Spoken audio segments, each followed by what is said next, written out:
not quite sure why I'm here or what I'm doing, but there's a reason. I don't like Facebook, and I don't like the internet. The library blocked my password. Now tell me, does that make any sense to you? This is absolutely lit. This is lit. This is absolutely lit. This is lit.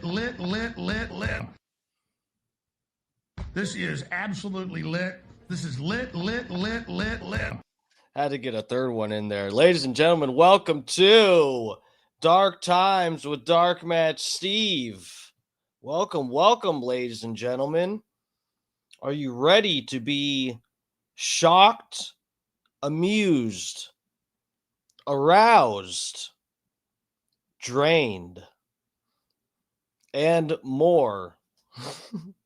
You ready for that? Wow, I got to be careful hyping this up so much. I've really set the standard here. I've got to drain you all. Welcome to the stream. My name's Dark Match Steve. I'm a little twink. I'll be twerking for you tonight. Welcome. So yeah, what are we getting into tonight? Guys, the Epstein deal. I don't know that I even believe any of this. We're going to have to take a look. I don't know if I should. I've been debating it. I've had a busy ass day. I know Scott Starbird covered some of the high spots from the Epstein victim press conference that happened today. Now, I also didn't want to be on super late, but I kind of think I should play this. The full version I found on Twitter. There, it does appear that it's not the entire thing, but it's like an hour and a half or maybe longer, 2 hours, something. I don't remember what. It's a long video. I figure we can play this on 3x speed, and we can probably get through it here. I don't know. Should we do that? Let me get to the chat, say hello to everybody. So, yeah, that's what we're getting into tonight. Epstein victim press conference and Donald Trump's reaction to it. We might even play that first, just so we don't have to wait for it and hang on for it. But, yeah, where are we at tonight? I should have done Rumble, but it's all right. Facebook, I already see I got some likes over there. If you're watching on the Facebook, please hit the like button, because you almost got knocked out of the rotation for Rumble tonight, but I literally just didn't have, God damn it, I didn't have the extra, like 5 minutes it takes for me to set the stream up separately on Rumble, which you have to do with StreamYard. Just so for the record, yeah, with the way StreamYard works, I know sometimes people hear me and Scott talking about it because we both, he uses it sometimes, whatever. But with StreamYard, you can set up your destinations is the term they use for it. And that just means the platforms that you're streaming on. You can preset a bunch of them up so that you're hooked up to your Facebook, Twitter, YouTube, whatever the fuck. And all you have to do is select where you select your destinations. And it depends on what software you're using. If you're using a more expensive version, you can pick more destinations. If you're using the free version, you can only pick one. But once, with the majority of the destinations that most people use, once you set it up, you're good to go. And you can just pick that one. And it'll broadcast it on there with StreamYard using Rumble on there. For some reason, Rumble is just not streamlined enough, and you have to like set the stream up separately on Rumble and whatever, which I don't mind doing. Normally, I'm not that pressed for time, but tonight I just couldn't do it. So anyway, I was also going to talk about tonight. I'll be with the chat in a second, by the way. But yeah, Facebook, YouTube, Twitter, wherever you're at, get in the chat. I'll be with you all in a second. Tonight, I wanted to also talk about, so we got our emails, guys. The people for the VIP, the VIP for the Hogan Bubba documentary, Video Killed the Radio Star. The premiere is Friday. I'm very excited about it, guys. We're going to cover some stuff related to that this week. There's a couple things, options I had on the table. There's an interview that I think we all should watch just to get a little bit of context about some people that may or may not have been involved in the deal. We'll get to that later this week. I promise. Stick around. I think it'll be interesting. That's an interview that I've seen clips from, and somehow this kind of went under the radar a little bit, which worries me because I think it might put me in a bad algorithm. But either way, I think it's something that we should take a look at. So we'll probably do that tomorrow. This interview thing. We'll do a review of an interview deal. But yeah, the Bubba documentary this Friday is the premiere. I'll be going. I will stream.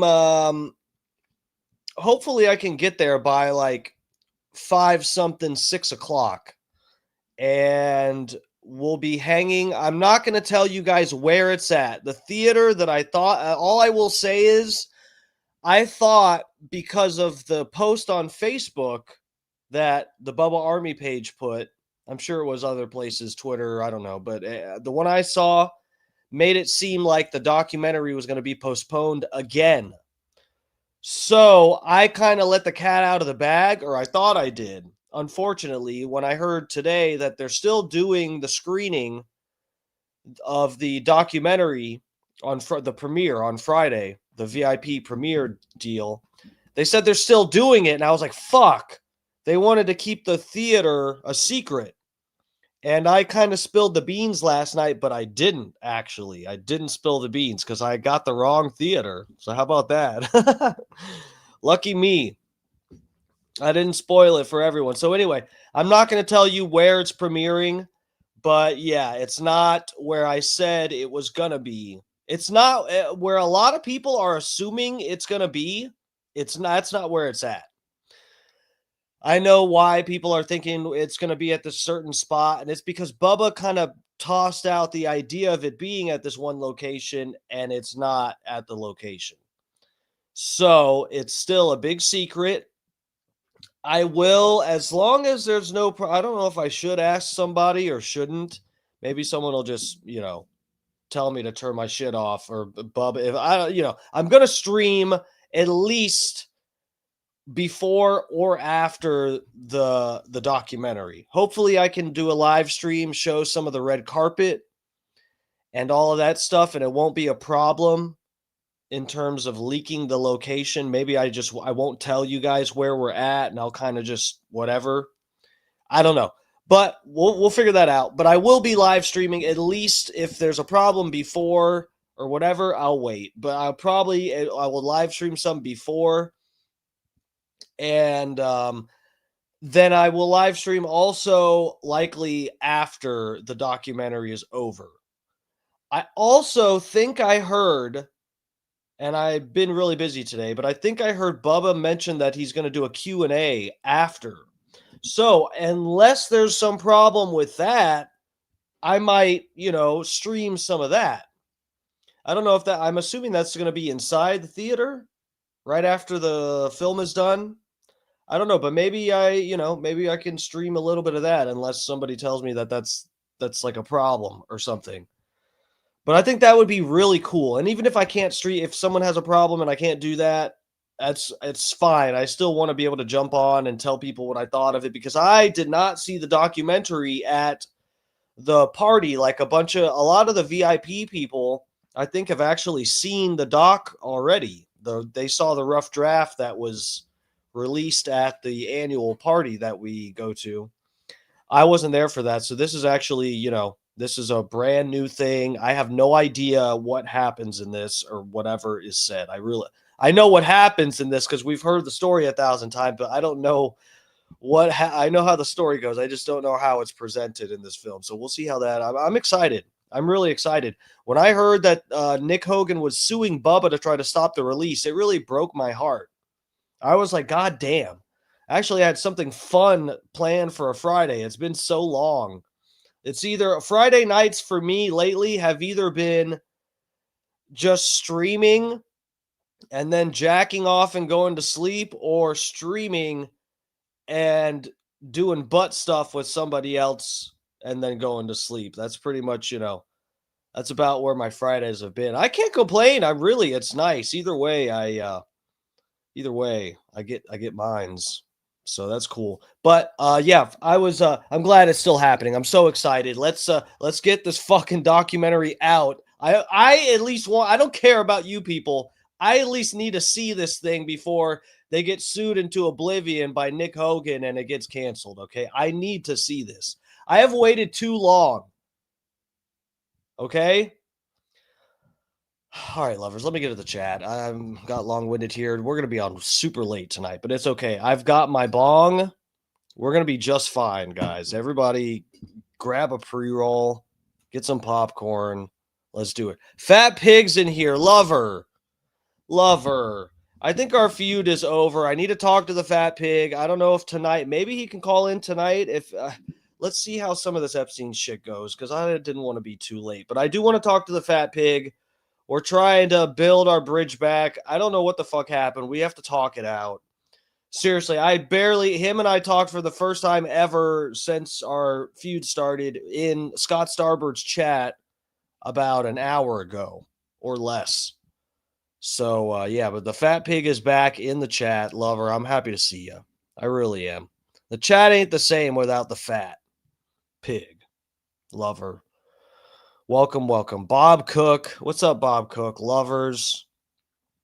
Michael Earl. Guys, everything's okay. Fat Pig is back. He's first in the chat. Prostate milkings are back on, baby. Let's do this. Truth is unbreakable. Michael Earl, OOG7.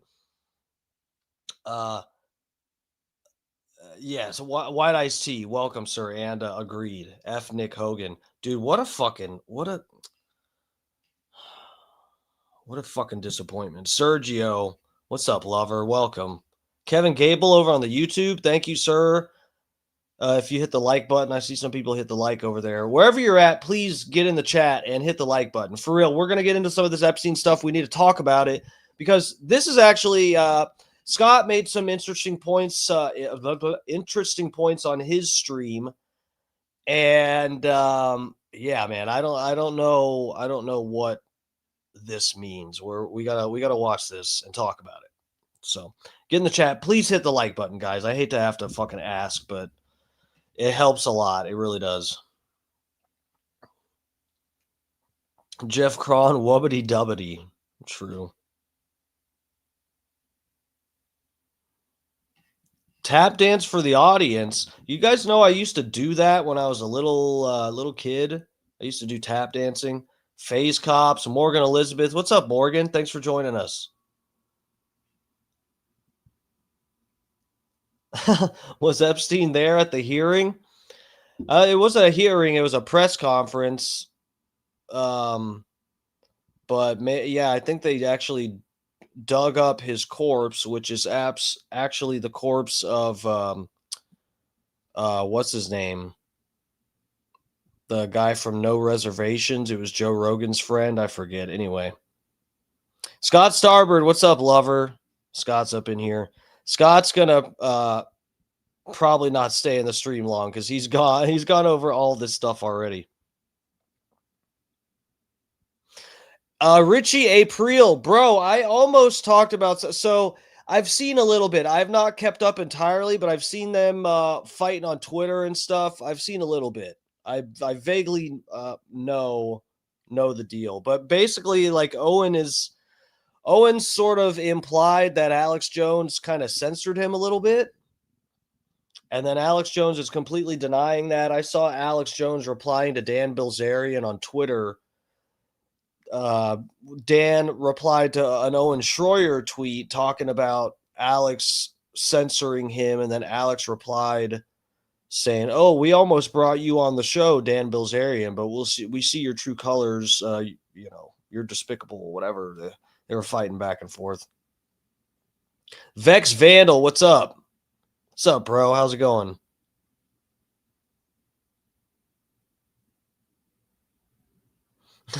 Richie April, bro.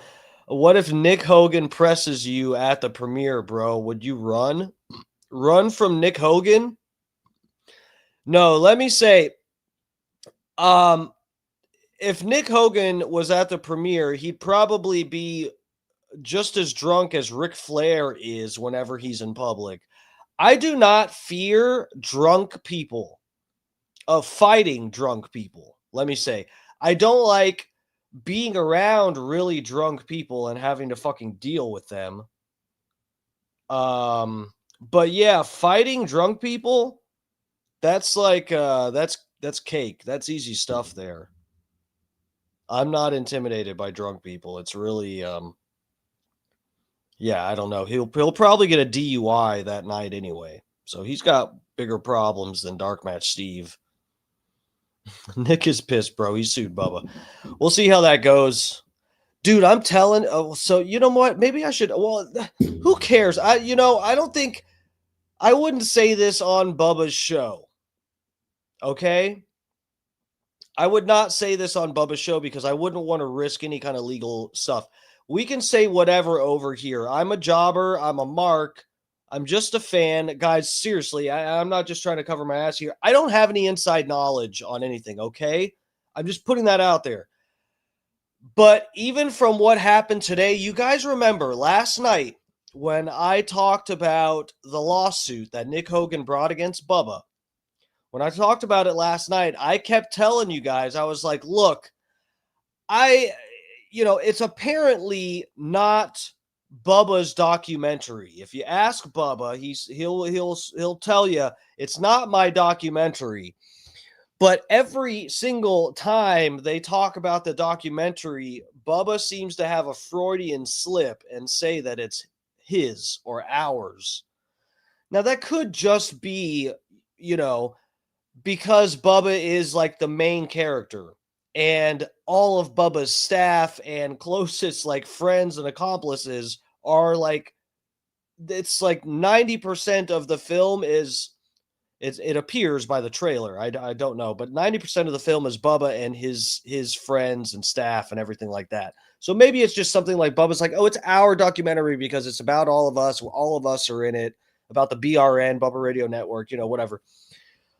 But yeah, man, I don't know. It's weird. I think if we could just, as fans, we're just talking here. I don't know anything, but I'm just telling you, I get this vibe that maybe there is some kind of secret thing that Bubba, maybe it's not his, maybe he has part ownership, or I don't know legally how any of that stuff can go, but it's just kind of weird how.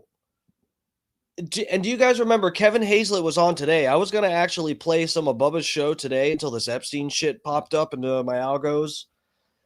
And, maybe we'll talk more about the Bubba stuff later this week in reference to Kevin being on the show today. But if you guys remember, Kevin Hazlett, one of Bubba's attorneys, who also happens to be Nick Hogan's attorney.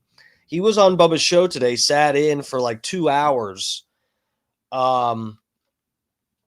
And when Bubba was talking about the Nick Hogan lawsuit and stuff, Kevin Hazlett was like, yeah, maybe don't talk about it, this and that. And there was a couple times that Bubba mentioned that I'm quoting here, Bubba saying, I don't have ownership of the documentary and this and that. And even Kevin Hazlett there was like 2 times Bubba said that. And Kevin Hazlett was like, dude, just shut up. So I don't know. I think there's something funny going on with that, but that's just, I have no idea, guys. Nick Hogan has been listening and is full hot, bro. It's a high likelihood he is going to step to you if he sees you outside. Why the fuck would he step to me? You saying Nick Hogan watches this stream or watches Bubba's stream? Why the fuck would he know who I am? Oh, what's up, Sniz? Lover, welcome. Big E's up in here too. What's up, Big E?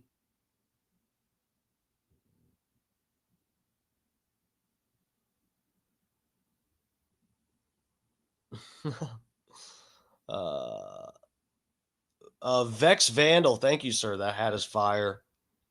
I love this hat. It's good. And Gene Lasker in the chat. How about that? FaZe Cop says TFP is full of lies. Bro, okay. We're not getting into, all right. We're not, everybody relax.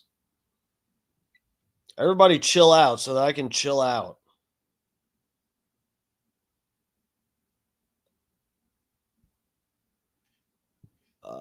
I'm still getting down to the bottom of the chat just so I know I've acknowledged everyone getting in here first. You're asking me, Big E, would I bang his porn star wife and stream it? Absolutely not.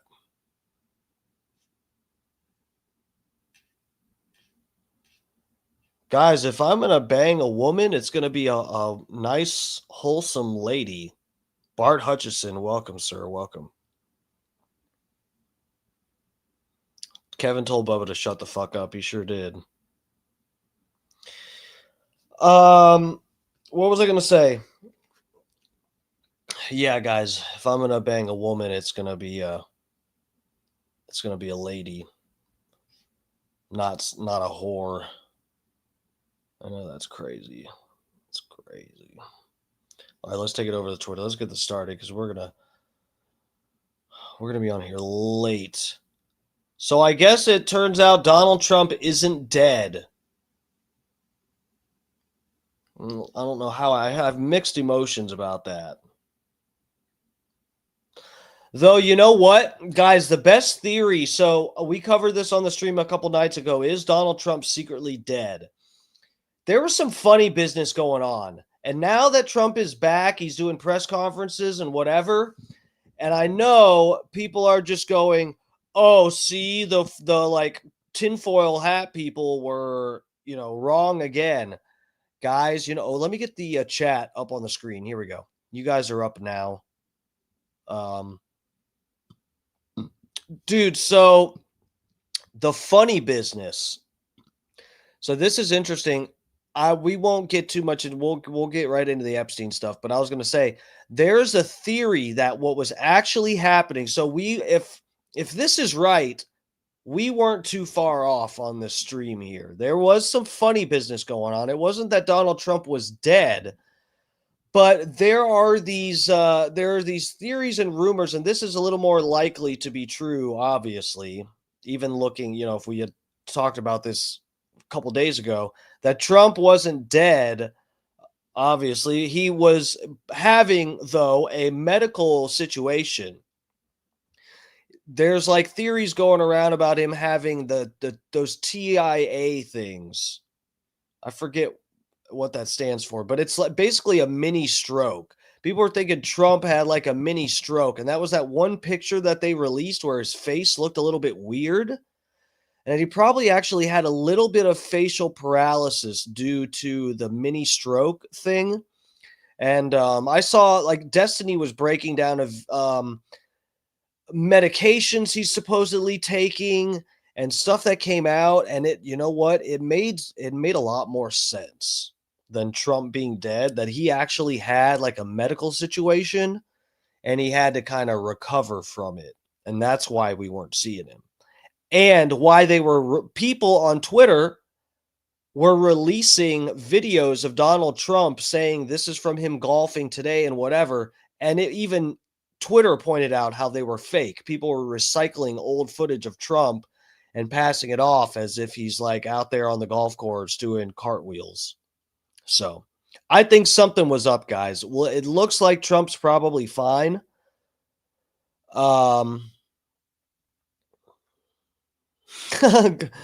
Good point. Richie April, if Trump had a mini stroke and is still active golfing press conferences, then what the hell happened to Biden to make him hide over a month? That's a good question. I think a month is about the time it takes for them to grow a clone. White Ice Tea, never trust a man with a stripper's name. I didn't say I trust him. He makes some good points sometimes. That doesn't mean I trust him with anything. I wouldn't trust him around my dick or my kid's dick for that matter. All right, so here's Trump's reaction. Let's take a look at this. Would you expect anything less here? Come on, let's be real. Get real. Chat. Hey, chat, get real. Everybody in the chat, get real. Justin, President Trump says the Epstein case is just one big hoax, as Epstein survivors are currently speaking at a press conference on Capitol Hill. So this is the report. All right, let's watch it. That's just quotes from what we're about to watch. We don't need to read them. Mr. President, right now, there have been. Trump's face almost looks a little different, though, guys. Look at this. Does he not look? Does his face? He looks like tired. Oh, that's another thing. The Destiny video, he was showing how they say after you have some of these mini strokes, these TIA mini stroke things, some of the symptoms listed for having, once you've had one of those, is that sometimes you can't walk in a straight line. And they showed a video of Trump, I think it was like within the last few days, when he was walking down some red carpet thing coming from a plane. And he's walking down this carpet and he's like swerving all down this. He can't walk in a straight line. It was interesting, guys. I think there was something up. I think Trump had like a mini stroke type of thing. Richie April. Trump is just retaining a little water, bro, like Buzzard Bob. Buzzy is still alive and kicking just fine. Richie said, I retain water if I eat too much sodium or drink too much alcohol. I don't know, bro. Trump basically has McDonald's for 3 meals a day. That's not good for anybody. He's probably, it's hard to tell what someone's level of health is when they have orange makeup on. Survivors of Jeffrey Epstein speaking at a press conference on Capitol Hill. They're calling for these case files, these documents to be released. And Thomas Massey, who is sponsoring a discharge position to get the House to vote on releasing those documents, says he doesn't believe you're implicated in these files, but many of your friends and donors may be. And he says that's why the Justice Department is redacting them and slow walking the release. Is the Justice Department protecting any friends or donors, sir? So this is a Democrat hoax that never ends. It reminds me a little of the Kennedy situation. We gave him everything over and over again, more and more and more, and nobody's ever satisfied. From what I understand, I could check, but from what I understand, thousands of pages of documents have been given. But it's really a Democrat hoax because they're trying to get people to talk about something that's totally irrelevant to the success that we've had as a nation since I've been president. Even if you look at D.C. Buzzard Bob's in the chat over on the Facebook. He says, I'm retaining a 55-gallon drum of water. God bless you, Buzzard Bob.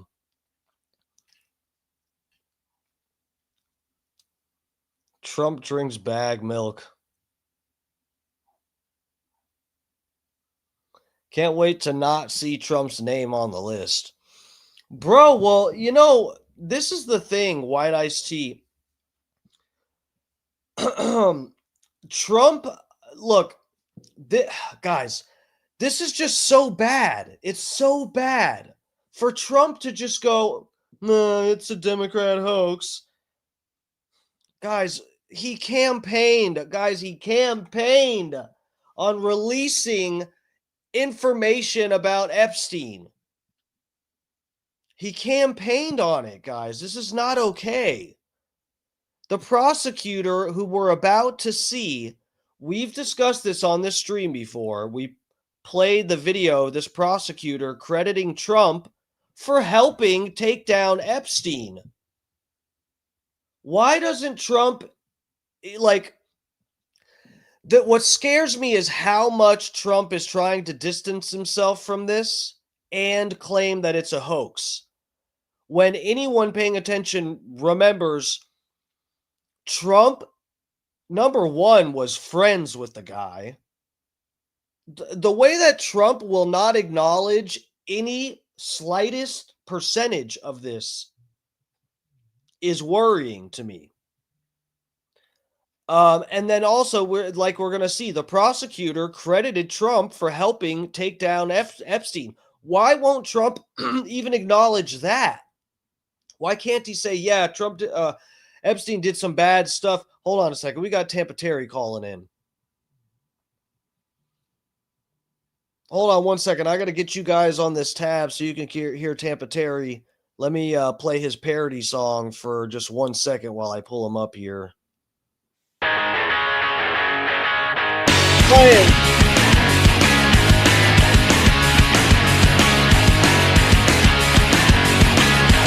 Don't want to be a Canadian idiot when he calls Bubba Lose his affiliates. For the fans he causes hysteria. I wrote this song because they want me to bury ya. Hold on, let me get them on your tab, Terry. Oh, fuck. You have the best, Terry, you have the best intro song ever. Welcome. Everybody welcome Tampa Terry to Dark Times with Dark Match Steve. They can all hear you loud and clear, sir. Hello, ladies and gentlemen. Thank you for joining the Dark Match Steve Dark Times show tonight. This is Tampa Terry with a live report from Muscle Beach, Canada. I just want to give a shout out to all the boys in the chat room, from White Iced Tea to Snizzle Snizzair to Scott Starboard to the 5 Million Mile Man, Buzzard Bob Cross over on Facebook. Buzzard Bob, he really hit the big times, bro. He was, one of the top trucking outdoor streamers on Twitch, mentioned on TMZ, and now he can't reply to my messages anymore. How do you like that? That's how it goes, though. That is how it goes, man. That's rough. Buzzard Bob, are you still in my chat, you son of a bitch? You think because you got mentioned on TMZ that you can ignore Tampa Terry? He got mentioned on TMZ, bro. He was you know how on Twitch they rank the top, like on the homepage, they show the top streamers. Buzzard Bob was always in that for the outdoors section of Twitch. And, he's a big shot now, but God bless him. He's a veteran. He's driven over 5 million miles, retired on top of the game. One of the legends, one of the people who kept America running during the good years. Oh, yeah, he is retired now, isn't he? That's right. And, when I was scrolling on Instagram there, I saw someone commenting on Nick Hogan's Instagram post saying, "Oh, Dark Match Steve says he's not scared of you." So I don't know what's going on there, man. I guess people are talking about, Nick Hogan might show up to the movie premiere that you're going to, and might, I don't know, Nick Hogan might not have a very positive outlook of the movie and might be, trying to step to someone like you. People are saying. That's fine. I'll call him and I'll do him a favor and call an Uber for him so he doesn't get another DUI. Oh, man. And I don't want him to kill any more of his friends. Only way Nick Hogan could hurt me is if I was a passenger in his car, Terry. Oh, man. Oh, no. He's not going to like this, bro. He's not going to like this. I hope he doesn't, son of a bitch. Quit trying to fucking, delete this documentary. We need to see it. If Nick actually understood what the fans have been through, we have sat for years listening to Bubba explain this story. We want to see this documentary. We have earned this documentary. Nick Hogan needs to get the fuck out of the way. That's true. We need this. We got to get it out of our system. We got to have it. All right, Terry. Anything else? I got to get back to this so we can get through it. I'm going to be on here till at least 11. I can already feel it. Anyway, yes, I was calling in about the topic of your show. Donald Trump, what he's referring to is this alleged client list. Now, Jeffrey Epstein very likely did not keep a physical list of everyone that he ever did anything nefarious with. Why would he keep that on a sheet of paper? What they're talking about are people who actually victimized Jeffrey Epstein's victims, who we know from photographical evidence is President Bill Clinton and Princess Andrew, who ABC News liberals covered up for at the request of the British royal family. Yeah. And also some fashion photographer, Jean-Luc, whatever, that guy. Brunel. Those are you're right. Yeah, you know better than me. You're very much in tune with this. And those are the guys who were actually in pictures with Jeffrey Epstein victims. And all that we learned today regarding Trump, one of the Jeffrey Epstein victims said that Epstein was bragging about knowing Trump back when Trump was a rich, powerful, well-respected celebrity. And of course he's bragging about that because he's trying to impress these girls. He's showing up to all these events to have his pictures taken with celebrities. Even if he's uninvited, he's still showing up and trying to get his picture taken with people. And Trump had a great reputation. Trump was on the cover of Playboy, the biggest show on television. Back then at that time, you know, Trump was someone you could brag about knowing, even if you don't really know him. You just had a couple pictures taken with him when you showed up uninvited. Yeah. And so there's no new evidence pinning this on Trump. Now, Trump's messaging on this has not been great. I'll admit that. He needs to be specific that he's talking about this media narrative that he's on a list. I don't think Jeffrey Epstein has a list of anyone. And I don't think Donald Trump did anything nefarious with Jeffrey Epstein because we would have heard about it from the actual victims.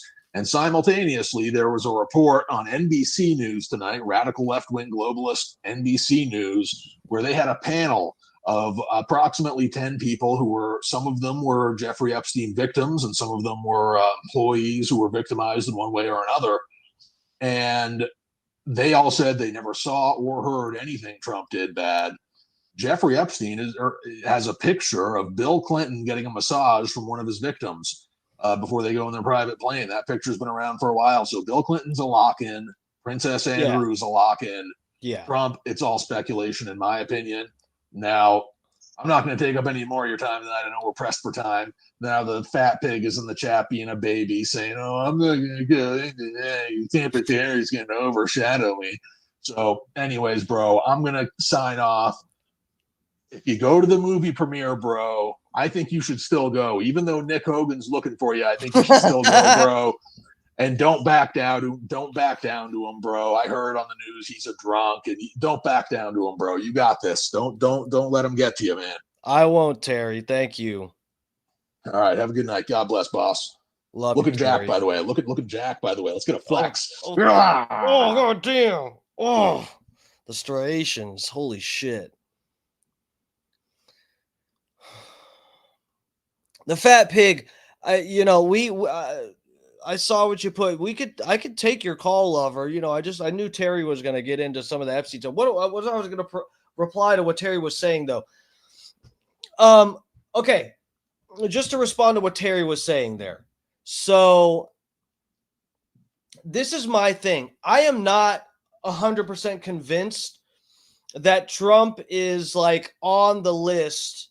Guys, we've been through this so many times. I've told you, I'm not I'm not convinced one way or another. Judging by the way Trump has reacted to everything, it scares me. It really fucking scares me.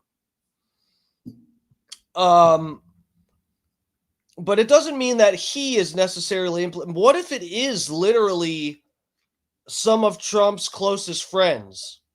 Or something like that. What if it's literally Israel or the Mossad that he is protecting? Either way, it's not good. So I don't know that we're arguing over that Trump is hiding something in these Epstein files. That doesn't mean that I think Donald Trump victimized any of these women. It could literally be he's covering for something else. And, that's not good after you have campaigned on transparency. I'll say that much. Again, I've said the whole time, dude, I know the prosecutor credited Trump with helping get Epstein. I know all this shit.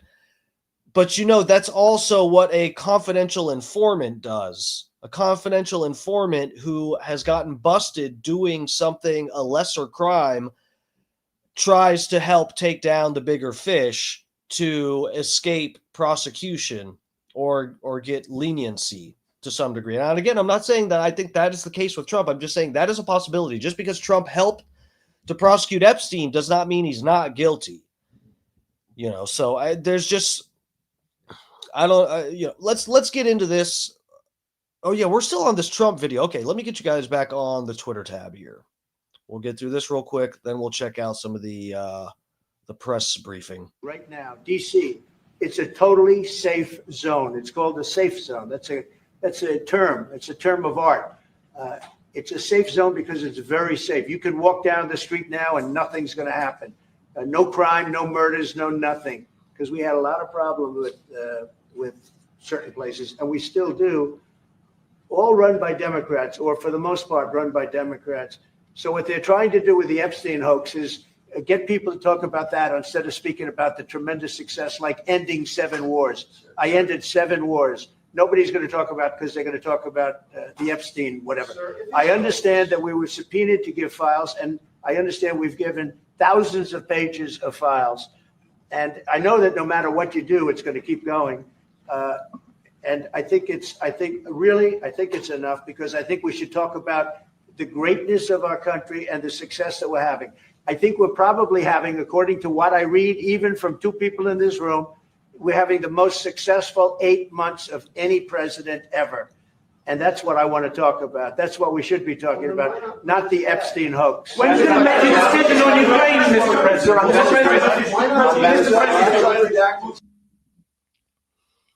All right. So this thing he campaigned on still, that you can't change the past, this thing he campaigned on is now a hoax. So let's check out the hoax. Let's see what this hoax is about. Guys, this has just gotten so fucking sloppy and crazy. Holyoke Joe says he learned nothing. He hates this stream and he wishes Trump was black. Thank you, Holyoke Joe. I know I suck. Is this the full deal? Fucking A, man. This is more than 2 hours.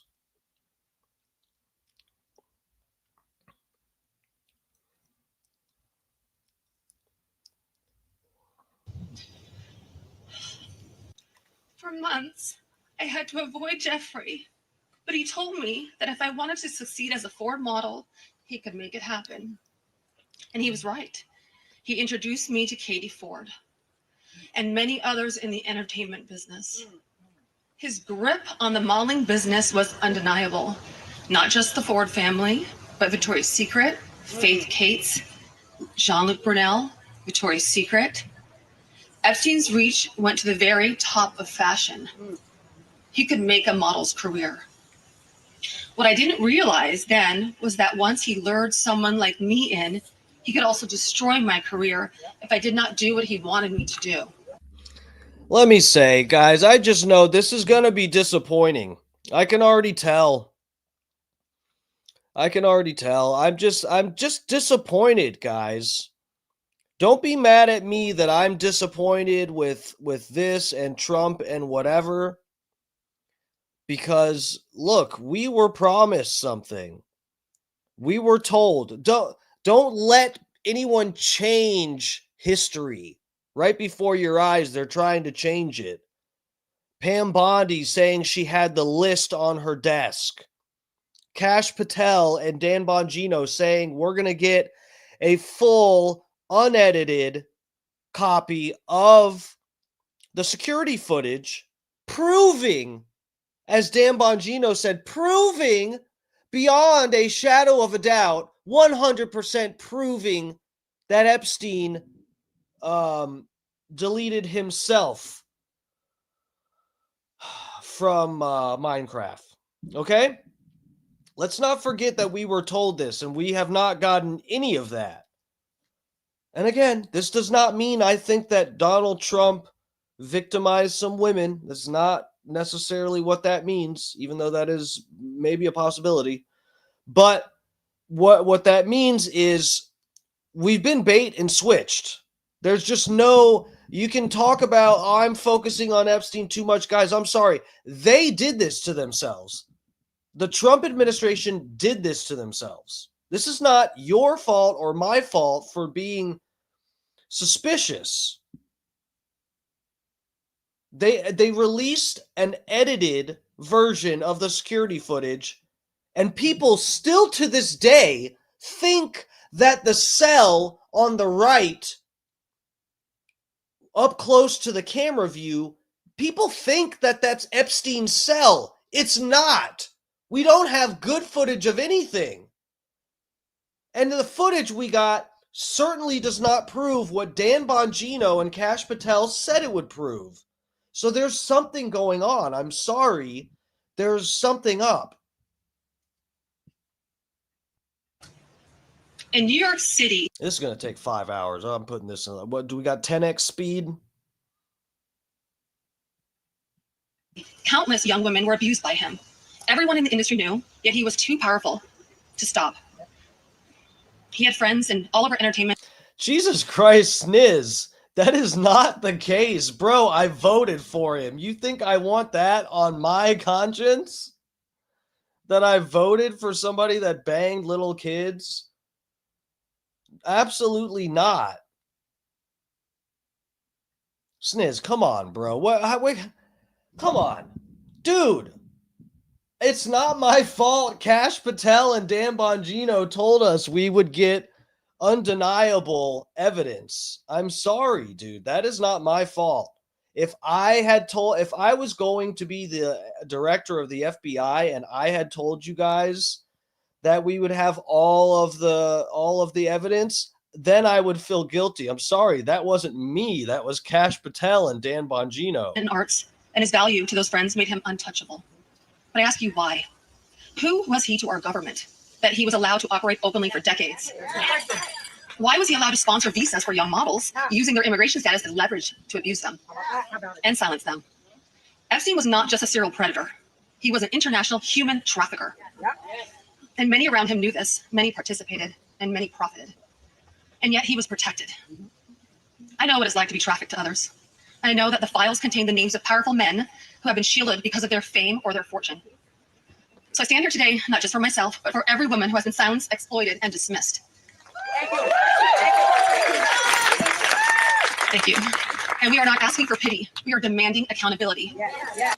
This is one thing too, guys. Grando Reaper, what's up, bro? Why talk like that about these victims? What do you mean? Me? What did I say?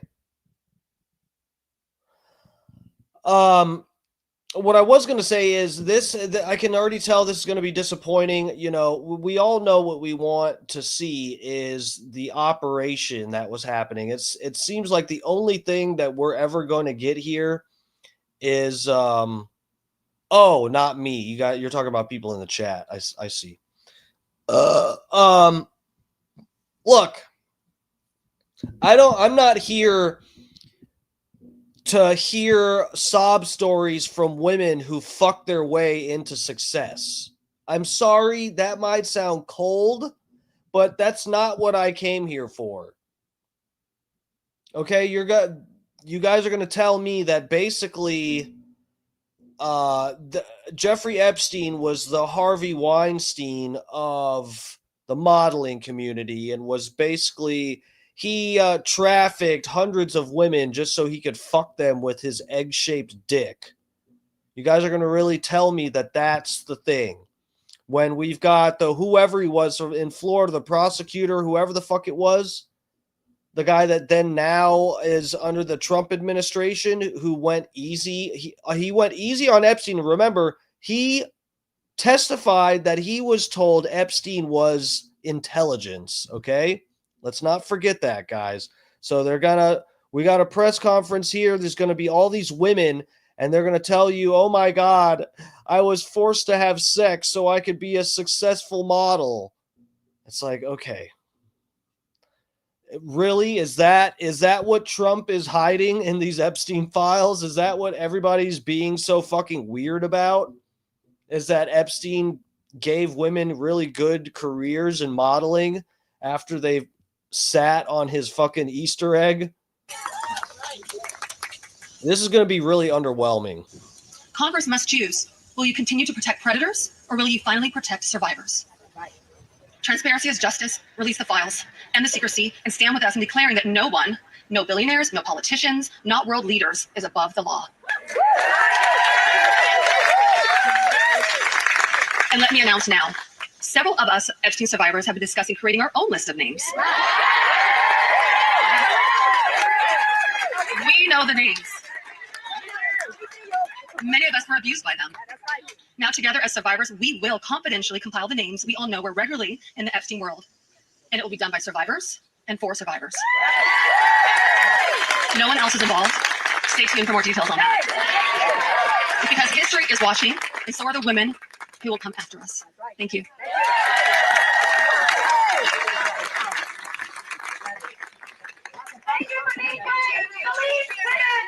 If that's not bravery, I do not know what is. Woo! Okay, we're bringing up another group of women. Ashley, Danny, Jess, Haley, and Wendy. Come on up. Okay, we are watching live from Capitol Hill. It's been moved up a little bit. It's supposed to be 10:30. The victims, this is the victims of Jeffrey Epstein's trafficking. They're in Capitol Hill today. Let's cut back to where I cover this in its entirety, then probably go to the White House for the arrival of the Polish president. Let's go back to Capitol Hill. Survivor Jeffrey Epstein and Ghislaine Maxwell. Some things I want to say. To any survivors out there who feel like they don't matter, it doesn't matter if you went once or countless times. We were groomed, we were manipulated, and we were taken advantage of. Yep. For decades, survivors have been suffocated by speculation. We've been mocked, we've been doubted, we've been re-traumatized, while those responsible hide in secrecy. Why don't we deserve justice? This is not partisan. However, this is very political, as the only path to justice is through our political system. And this is about justice. This is about accountability. This is about protecting the innocence of our children and honoring the dignity of survivors. Everywhere we turn, the story follows us. It's in headlines, jokes, music, grocery store checkout lines, random conversations that you hear people having in restaurants. For more than 20 years, we've been unable to escape it. And every time new promises are made, our sparks of hope are lit, only to be extinguished again. We are tired. However, we are not going away. White iced tea, you motherfucker. Are these 304s getting called up to the prices right? That is what it looks like.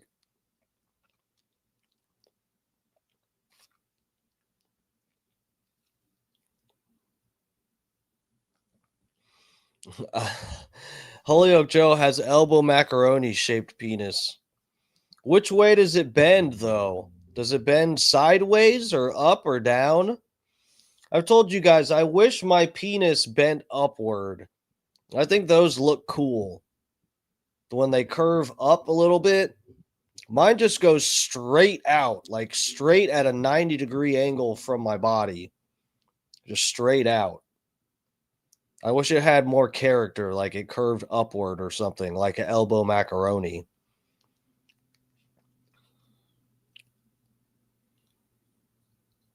Down, curves down. That can be cool. We will not stop or give up, and we will be on the front lines of this battle.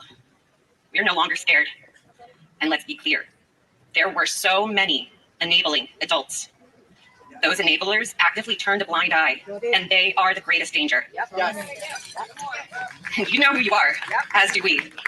You allowed us to be abused for a fact. Tell us the names.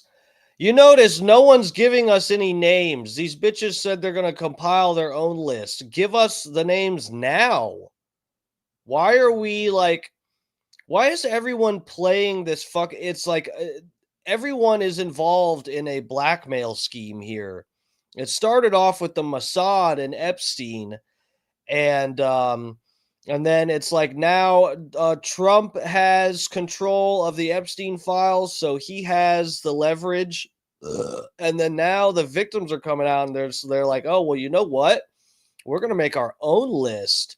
So how about you all start doing stuff that we want to do? Check and a cushy life, which you still have.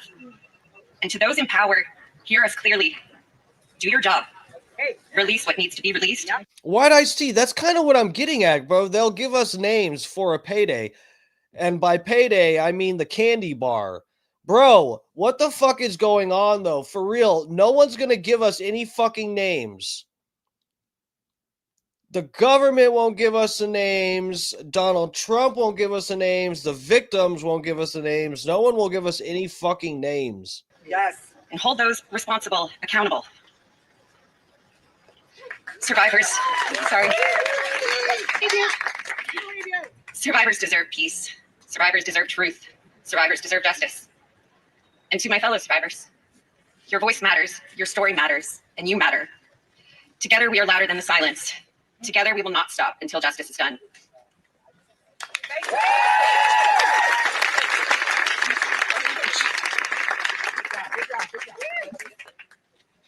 Good afternoon. Wow, a lot of people showed out for us today. I wasn't expecting.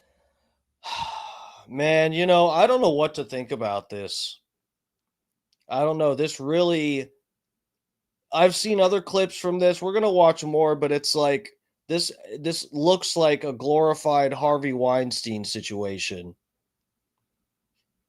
I'm sorry, but we all know what we were sold on the Epstein operation being.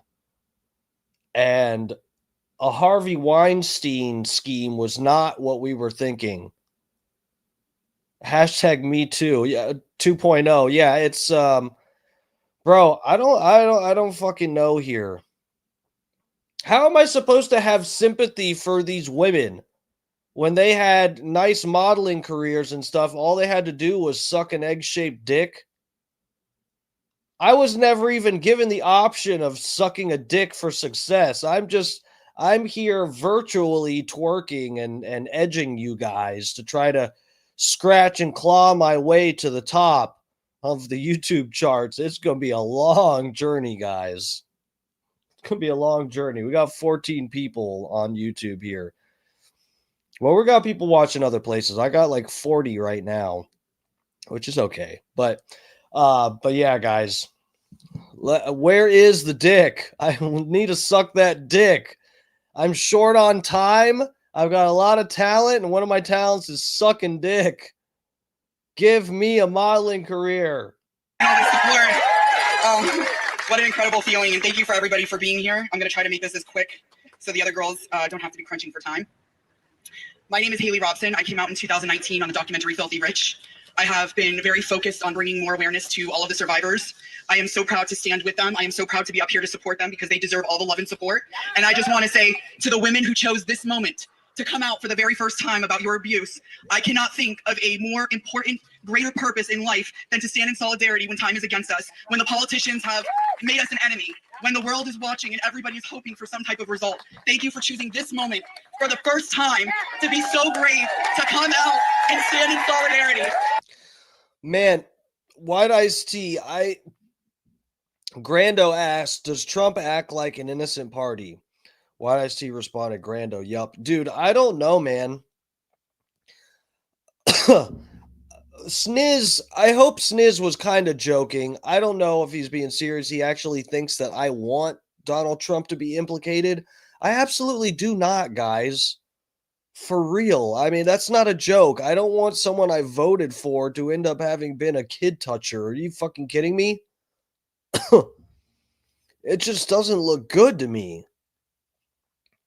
I don't like how Trump is acting. And again, I've tried to be clear. I don't, in my head, that's not even necessarily, raising a flag that he did something to kids. There's a lot of other things that I don't know. It's just not, the whole thing is just a fucking mess, and I'm over it. We're not getting what we want. Now it's like I can't cover this to show like, oh my God, look at the info coming out. I'm covering this to show how we're not getting anything that we wanted here. I hate having to do this. I prayed for a moment. I prayed for this moment where God would fill us with reinforcements. I want to acknowledge all the women, unfortunately, that couldn't be here today, because I think that is the only list of real great importance. And we should never forget the voices that were not only silenced, but that are not here today. We should never forget the sacrifices that they made. So today I would like to take a moment for Virginia, Sky, Danielle, and Carolyn. Their voices were just as powerful, and they were silenced just as much. And for some reason, I can feel their spirit, especially Virginia's today. She would be so proud and she would be so beside herself to see this one moment we have all came together to unite. And for our government and for the politicians who have taken our trauma and have weaponized it against us, making it unbearable, making it unlivable, making it hard to move on in a life that we wish to live in happiness and joy and peace and injustice that can only come from within at this point. And we have gotten to this point. Shame on you. Shame on you for using our trauma to weaponize this moment. We are not going to be fooled by your trickery. We are not going to be fooled by the lies, by the conspiracy theories. We are the keys to this situation. We have the truth. And the FBI knows the truth. The government knows the truth. You may pull the wool over the sheep's eyes, but we are the keys. We know who was involved. We know the game. We know the players. And we are sitting here for 20 years waiting for you to get up and do something. Well, guess what? Your time is up, and now we're doing it. Big E, I hear you. The great thing about America is we can disagree about politics. I don't understand the ones who get mad when you have a difference in opinion. I kind of get it, dude. At least, like, well, when people are talking personally and whatever, there's like, I get it on this one level that people don't want someone to walk around spreading ideas that'll cause others to vote in a certain way. I get why people get heated about it. But, you know, there's only so much. Shaming does work to a certain degree, but I feel like that should be like a last resort, is shaming people. Because, like, you know, for me, that is the least likely way to change my mind with something. In fact, shaming me is like, I'm one of those people where it's like, shaming me will make me like rethink it, but then I'll likely decide, no, I am doing the right thing and I need to throw it in people's faces more because they're trying to shame me because they are retarded, you know. But to have like a good conversation where you actually respect each other and don't fucking insult each other's intelligence, and you're actually charitable and try to understand, that's ideally the way to go. But I get why some people will get, you know, there'll be people that are not familiar with this show at all, and they get in my chat and talk shit. And it's just like, dude, like, put your opinion in the chat and let's talk about it. You are actually likely to change my mind on something. I have an open mind in here. So, you know, whatever. What it is what it is. That's the fucking internet. They're probably all bots anyway.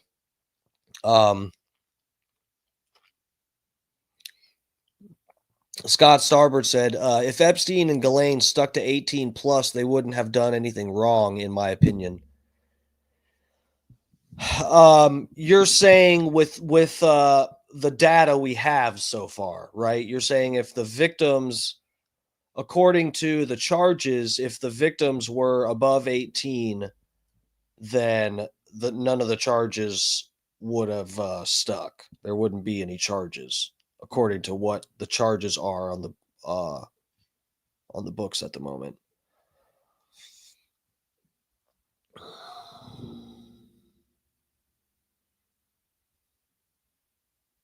Grando Reaper said, there is a trust for the victims that control Epstein's estate.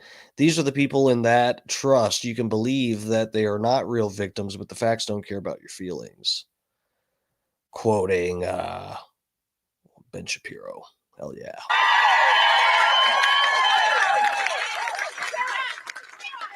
How do you follow that? Hello, everybody. My name is Wendy Pasante, and I was abused by Jeffrey Epstein when I was 14 years old. Yeah, that's what I was just thinking. White Iced Tea. Diddy got in trouble for flying people around for sex. Yeah, no, that is like, yeah, I don't remember what the rules are for that, but that I was thinking about that, White Iced Tea. That's like also part of the deal with like, what's his name? Andrew Tate and stuff, right? When you fly people around for sex and then fucking, you know, take their passport and play games like that, end up turning them into a fucking sex slave, and then bragging about it and telling other men how to do it when they pay for your online lectures. I'm not here to relive what happened. I'm here to be counted and to make sure others are counted too. I once believed my silence was strength. Hold it together. Don't draw attention. Today I know that strength sounds like my voice. It sounds like everybody's voice is up here. Silence only protects predators, not children. People ask, what about the victims? We're here. We're here today, and there's more of us. I stand with many who are still finding their words. I live in a world where being understood is a struggle, where people in power would rather sweep us under the rug in hopes that we'll go away. We won't. Being a survivor is not a headline. It's our life. We have to live it. It's panic in a grocery store. It's smiling at work while my hands tremble. It's waking up at 3 a.m. with my heart racing and not knowing why. It's living with PTSD, anxiety, and depression, and your nervous system's on guard at all times, even in the safest room around the safest people. Healing isn't tidy. It's therapy. It's waitlist. It's trying a medication and trying again over and over for years. Love you, Rainey. We'll be here. I'll be on at least till 10:30 or so. It's setting boundaries with some people who won't understand. Survival isn't weakness, it's wisdom we've earned. If you are a survivor hearing me, your voice is never too late, too much, or too little. If all you could do was show up today, you're already trying to make a difference. You do not owe anyone your story. You are owed safety, care, and belief. Your breath is proof that harm does not get the last word. I'm not asking anyone to take a political side. I really don't even follow a lot of politics. I'm asking you to take a stand in solidarity. Protect the vulnerable, not the powerful. Protect children and survivors, not titles and reputations. Our silence doesn't keep us safe. And I hope today's courage from all of us ladies Listen to that fucking gay guy. Yes. can help someone else be safer tomorrow. We are here and we refuse to be erased. So thank you guys for listening to all of us and being here today.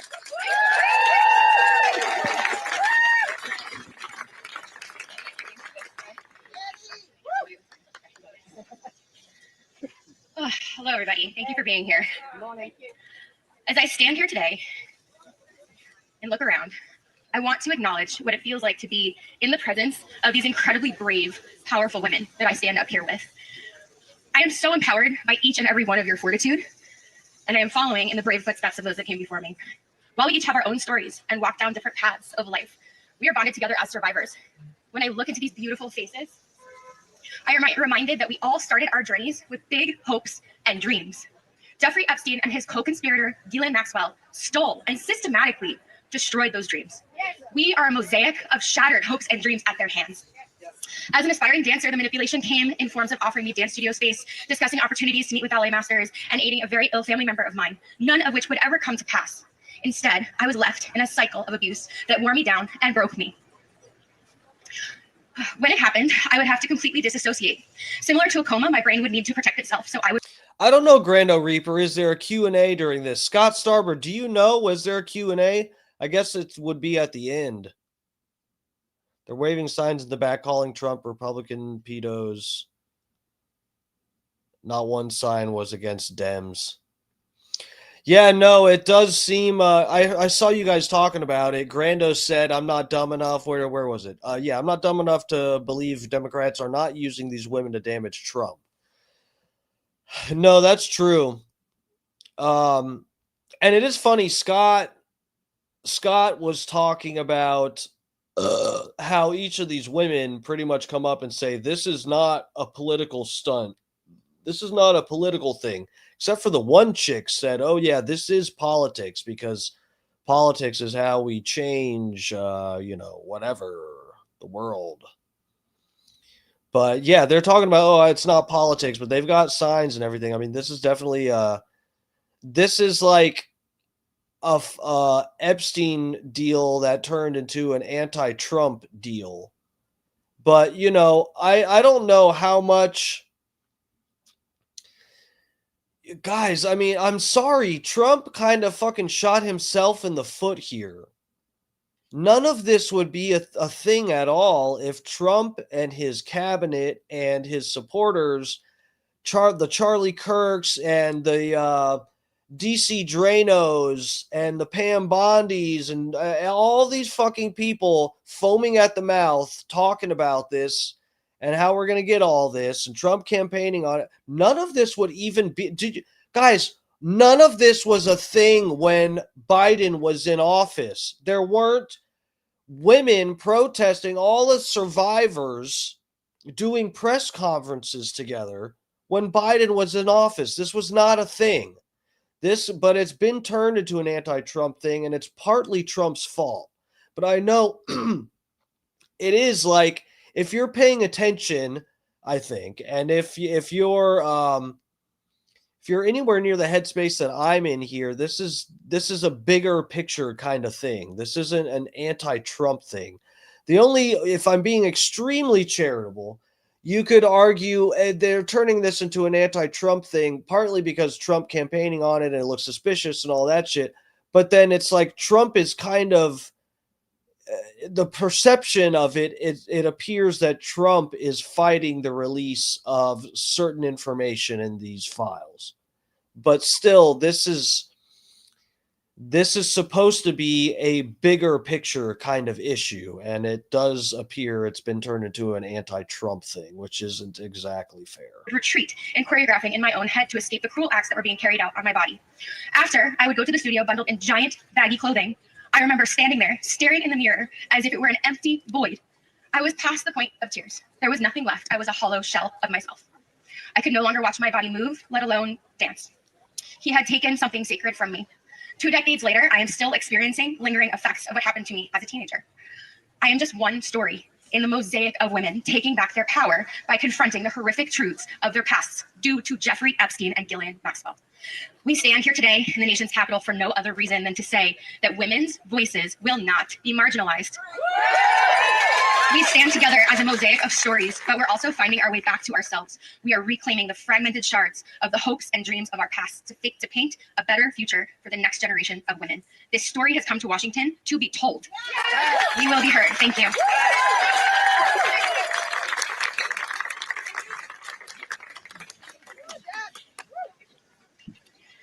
My name is Jess Michaels, and I'm a 1991 Jeffrey Epstein survivor. 27 years. For 27 young Thundercat years, I thought I was the only one that Jeffrey Epstein raped. I believed I was alone, and I was kept silent by the shame that was inside me and by the fear outside in the world. But I wasn't the only one. None of us were. And what once kept us silent now fuels that fire and the power of our voices. Richie April, you crack me up, bro.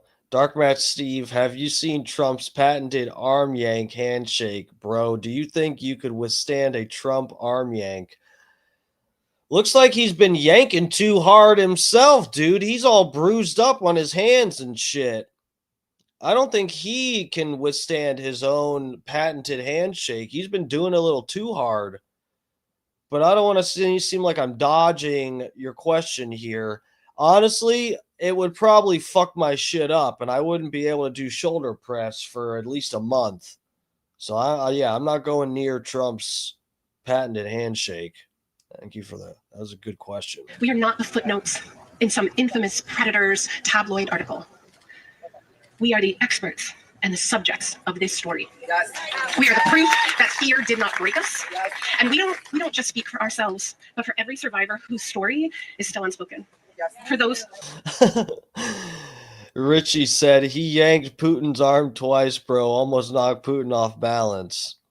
Trump is still arm yanking, bro. The water retention isn't slowing him down. Fuck, man. Not with us today. For Virginia, whose courage lit the path and opened the door for us to walk through. This is what power looks like. Survivors united, voices joined, refusing to be dismissed. Know this, justice and accountability are not favors from the powerful. They are obligations decades overdue. This moment began with Epstein's crimes, but it's going to be remembered for survivors demanding justice, demanding truth, demanding accountability, and we will not stop until survivor voices shape justice, transform culture, and define the future. We are no longer whispers. We are one powerful voice too loud to ignore, and we will never be silenced again. Thank you.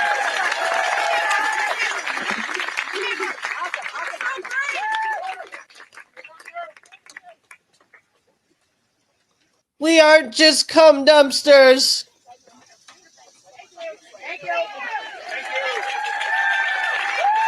Jeff Cron, is that a real question? Who is Virginia? They're talking about Virginia Giuffre. That's the chick. She was one of the most vocal Epstein victims. I think, she was the one that said Prince Andrew fucked her, right? And, but anyway, what happened to her? She got hit by a bus or something. It was something crazy. She had a suspicious death. She got hit by some car or something, and people thought it was weird. She ended up in the hospital for like, I think, a few weeks or something. And then they said she offed herself. I don't know.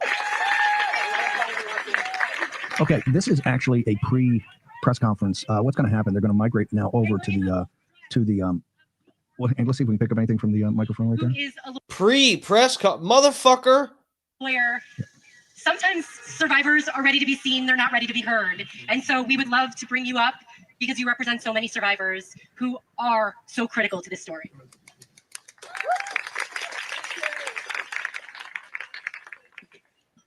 Good morning, everyone. My name is Eric Fudali, and I've had the privilege of representing up to 11 survivors of Jeffrey Epstein, and one of them is standing next to me here today. This is Rosa. What up, Rosa? You may not realize this, but what I just did is the first time anyone has ever said Rosa's name publicly as being attached and being abused by Jeffrey Epstein.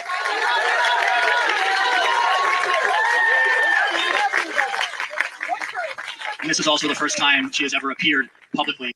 No, all jokes aside, guys, for real though. Look, I was being a little bit callous, saying that it's a glorified Harvey Weinstein situation. Obviously, if they were fucking little teenagers, they got fucking groomed and fucked up. It is bad, but yeah, why are these bitches also holding back the names? We want the names. No one's giving us names. I came for names. What? Who? Leah Thompson. You, sir, are a dickhead and have no idea what you're talking about. I hope you don't have a daughter. No, I don't have any children because I'm a faggot. I don't think science has come far enough for two gay men to make a child. But we'll see what the future holds. What did I say? What did I say that pissed you off? See, this is the thing with people. I am willing to, retract something terrible I've said, but you put this in my comments and then I don't even know what you're referencing. It could be literally anything. I have no idea what side of this that you're on. I don't know what you're saying. Believe all women. I don't think you have an idea what my position is. I think you heard. What did you hear me say? I'm seriously confused. I've been streaming for almost an hour and a half already. I have no idea when you got on here and what you heard that you're disgusted by. Dutch Duke, what's up, lover? Welcome. I got touched one time. I wasn't a minor, though.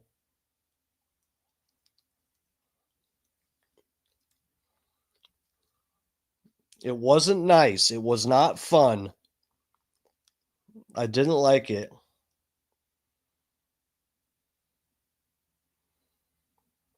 The way I spoke about Virginia, he effed her. Is that what I said? What do you have a problem with? Virginia Giuffre was one of the victims. Somebody asked who that was, who they're referring to, and I answered the question. She banged Prince Andrew or something, right? I seriously have no idea what you have a problem with.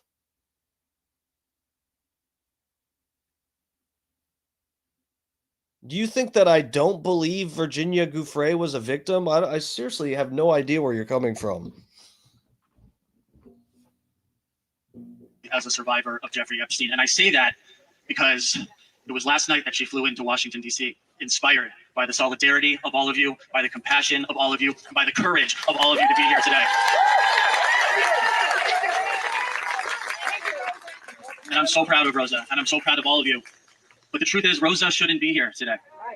Rosa shouldn't have to be here today, and I'm going to tell you why. Because Rosa... That goes with me, too. I should not be having to cover this. We should have the names already. ...was trafficked from Uzbekistan under the guise of a modeling I shouldn't be here right now, guys. ...contract in 2009.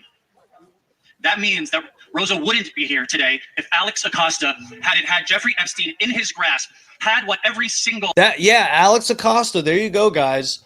That's the guy I was referencing. I forgot the name earlier. But yeah, Alex Acosta is or was the prosecutor that was supposed to take down Epstein at first. I don't know if he's going to explain it the way, we've talked about it on the stream here. But Alex Acosta said that he was told to take his foot off the gas pedal when it comes to the Epstein stuff, because Epstein was intelligence in quotation marks. He was told to not pursue Epstein, so he went light on him. They took back the charges, or I forget what exactly, but they gave him some bullshit charges and he basically walked. Law enforcement officer dreams of, to stop a predator in his tracks. And what did he do? He gave him a slap on the wrist and let him to continue to abuse. And had he not, Epstein never would have met Rosa, and Rosa would not have to be here today. But none of you should have to be here today. None of you should have to be there today, because when Jeffrey Epstein was finally arrested in 2016 and under federal custody, he wouldn't have been allowed to take his own life and avoid the accountability and justice you all deserve. And none of you should be here today because Ghislaine Maxwell should not have been given a platform to deny the crimes against her, who was convicted of trafficking and tricking 14-year-old girls. She should not have been given a platform, and she should not have been rewarded after that platform in a minimum security resort. And none of you should have to be here today because they should just release the files. No more slow rolling, no more meetings, no more strategy, no more interviews behind closed doors. Release the files and give you all and Rosa the accountability, the exposure, and most importantly, the closure you all deserve. Thank you.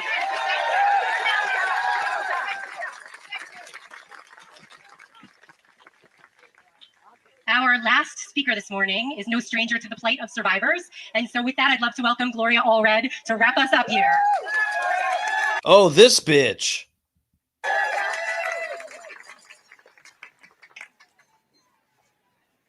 Give a big round of applause to all the survivors and all the victims and all the supporters today. I commend you, and it matters that you're here. Let me just say, your voice is important, but power only recognizes power. And for many years, we have not exercised our power in a way that helped win change. And you all, and we all have been betrayed. I represent Alicia Arden and 26 other brave survivors of Jeffrey Epstein and some of Ghislaine Maxwell. And in 1997, my client Alicia Arden went to the police in Santa Monica and said that she had been the victim of sexually inappropriate conduct by Jeffrey Epstein when he invited her to be auditioning for Victoria's Secret catalog. And she went to the police and they said, why don't you think about it before you file a police report? She thought about it and came back the following week and filed the first documented police report against Jeffrey Epstein in 1997. And you all were betrayed because there was no prosecution. Believe women. Let's hear it. Believe women. Believe women. Believe women. And then the victims and all of us were betrayed when, in Florida, Mr. Acosta made that deal, U.S. attorney, is for the Southern District of Florida, made that deal that instead of 60 felony counts that could have been filed by the United States attorney, 2 counts were filed by the state attorney, and Jeffrey Epstein, without having a trial, was able to go to his office every day as part of the sentence and just sleep in the jail at night for 13 months. Is that justice? No! You were betrayed. And then, of course, there was New York. New York, where Jeffrey Epstein was brought in, arrested. I saw him at the last hearing in federal court. And so many victims and so many... Guys, this is another one of the things, I know people are talking shit about Gloria Allred. And, yeah, she's a controversial attorney. She's anytime there's one of these cases, she's one of the people involved. But, dude, when and I'm glad they're going over a lot of this shit, but when you talk about the Acosta thing and how people have been light on Epstein, you just have to ask why the fuck. I mean, if this is nothing more than Epstein's personal scheme with Ghislaine Maxwell so that he can get more strange underage pussy, why the fuck are like the feds and stuff covering for this guy? I mean, none of it makes sense. There's no way you have Acosta going light on him and publicly admitting he was told Epstein is in a part of intelligence, and there's nothing more to it. It's just, these are just Epstein's personal victims, and there's nothing more to this whole fucking scheme. I just find that so highly unlikely. Many survivors thought, at last, there's justice. But instead of justice, there was a dead body, the Metropolitan Correctional Center, and questions are still being asked. Was it suicide? Was it homicide? But the victims never got to testify at trial and confront that sexual predator. Was that justice? No! We're overdue for justice. We're not going to be waiting for justice. We are fighting for justice. And let me tell you, no more talk of the word pedophiles, which only means a man who is attracted to children. We're not talking about pedophiles. We're talking about sexual predators and child molesters. Let's get the word in about what the crime was that they committed. Do you agree? Yes! And finally, you're really splitting hairs there. What the hell? Let me just say, we're not talking about PDF files. We're talking about people who are attracted to children. These predators took advantage of vulnerable children, of vulnerable adults. We know how vulnerable women can be. And they abuse their power, and they abuse their trust. And it's time to meet power with power. There are 3 stages of evolution. The first is victim. The second is survivor. Truth is Unbreakable says script readers, money, and another distraction. Probably. And the third is fighter for change. Are you going to be fighter? This is a distraction from the fact that they cloned Donald Trump because he died a few days ago. For change? Not just today, but every day. Not just in politics and Congress, but in lawsuits, in speaking to people, your coworkers, your children, your mothers. Help them, support them to stand up to win justice, because nobody has ever given women and children any rights. We've always had to fight to win them. We've had to fight to keep them. Will you fight that fight? And I leave you with this, one of my favorite sayings. Pray for the dead, and that's for Virginia Roberts and all those who didn't make it here today. Pray for the dead. But fight like hell for the living. Keep up the fight. Let me hear it. Keep up the fight. Keep up the fight. Keep up the fight. Keep up the fight. Thank you very much.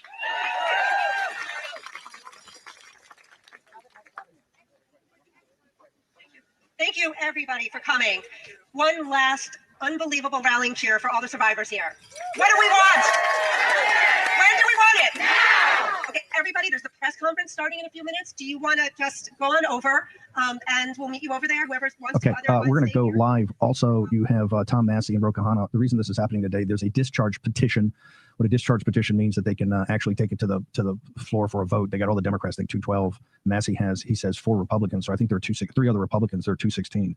And I believe MTG and Nancy Mace and Lauren Boebert are the 3. They're looking for more. They got to get to 218 to pass it. This press conference is going to start momentarily. They will also have additional victims up there for Epstein. Of course, maybe a couple of the lawyers representing them. Very big day on this on Capitol Hill, forced by Ro Khanna's and Tom Massey's discharge petition. There is a ton of other stuff going on that we're going to try to get to. By the way, as soon as they're at the podium, let's go and cut to it. I got Dr. Bradley Thayer in standby. This parade last night actually was much bigger. It was a geopolitical flex. President Trump did not respond well to it. President Trump actually called out, as we mentioned yesterday on the show, that the Chinese Communist Party didn't do a whole lot of fighting in World War II, and that it was essentially American blood in the... How is it possible that in the richest, most powerful country in the world, there are corrupt special interest forces, both foreign or domestic, that are attempting to release without consequence? Wow, this audio is really good. There is something that is rotten in Washington. Less than 1% of these files have been released. We are demanding today on the discharge petition that all... This literally sounds like where the camera is a guy that's standing like 3 rows back in the audience, and we're picking this up from his lapel mic. This is how bad this audio is. The files. We know we have 212 Democrats, and we have 4 Republicans, courageous Republicans like Thomas Nancy Mace of the full Epstein files. There is something that is rotten in Washington. Less than 1% of these files have been released. We are demanding today on the discharge petition that all of the files be released. We know we have 212 Democrats, and we have 4 Republicans, courageous Republicans like Thomas Massey, Nancy Mace, who was so emotional yesterday after talking to the survivors, Congresswoman Boebert, and Congresswoman Marjorie Taylor Greene. We need just 2 more signatures to force the release. So we gather here on the steps of the Capitol to confront these corrupt forces. Today we stand with survivors. We stand against big money. We stand. Yeah, let's look at these signs. We got, he is on the list. I wonder who they're referring to. And then we've got unlock the Epstein files, and it's a picture of Trump, Melania, Epstein, and Ghislaine Maxwell. We've got this sign here that's Donald Trump in a Superman outfit, but it's got a P where the S should be on the Superman costume, and it says Pedo Man. Yeah. So it turned into an anti-Trump deal. To protect America's children. That is really what this is about. I now want to bring up my Republican colleague, Thomas Massey. He has shown so much courage, so much leadership. And I saw some people, I say the same thing about Marjorie Taylor Greene. She has shown so much courage on this issue. I saw some people when I was coming here calling her names. We've got to stop that. We've got to stop the partisanship on this issue. This is an issue where they both have shown real courage and leadership, and I appreciate them joining us today. Congressman Massey. I want to thank my colleague Ro Khanna for co-leading this effort to bring transparency and justice for these victims. I hope my colleagues are watching this press conference. I want them to think, what if this... Yeah, Marjorie Taylor Greene chats Grando Reaper. She's a loose cannon. She's a wild card, kind of like her. ...was your sister? What if this was your daughter? When these survivors speak, the Washington establishment is asking the American public to believe something that is not believable. They're asking you to believe that 2 individuals created hundreds of victims and they acted alone, and that the DOJ has no idea of who else might have been involved, that nobody else did anything that rose to a criminal enterprise. The American people know that's not true. Now, the Speaker of the House just offered a fig leaf to my colleagues. They're going to vote on a non-binding resolution today that does absolutely nothing. I appreciate the efforts of my colleague, James Comer, who's leading the Oversight Committee. They may find some information, but they're allowing the DOJ to curate all of the information that the DOJ is giving them. If you've looked at the pages they've released so far, they're heavily redacted. Some pages are entirely redacted. And 97% of this is already in the public domain. So I'm calling on my colleagues. Be one of the next 2 who sponsors this discharge petition. I think it's shameful that this has been called a hoax. Hopefully today we can clear that up. This is not a hoax. This is real. There are real survivors. There are real victims to this criminal enterprise. And the perpetrators are being protected because they're rich and powerful and political donors to the establishment here in Washington, D.C. So today we're standing with these survivors. We're giving them a voice. And I want to close by thanking them. They are brave. I hope they encourage other survivors to come forward and to tell their stories, not just of Jeffrey Epstein and Maxwell, but anywhere in the country. This is a message that we are sending. This is a litmus test. Can we drain the swamp?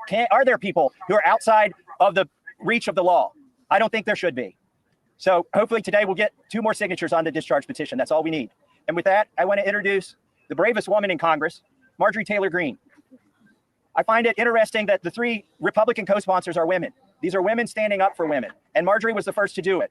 And I think she deserves all of our gratitude for breaking that barrier and leading the way for the other Republicans. Hopefully they can find their spines as well. And with that, I give you Marjorie Taylor Greene. Tampa Terry talking about, hold on, Dark Match Steve, you need to get plugged into this Bannon Epstein interview video, bro. It's huge, but people don't know about it. How long is it? Richie, how long is that?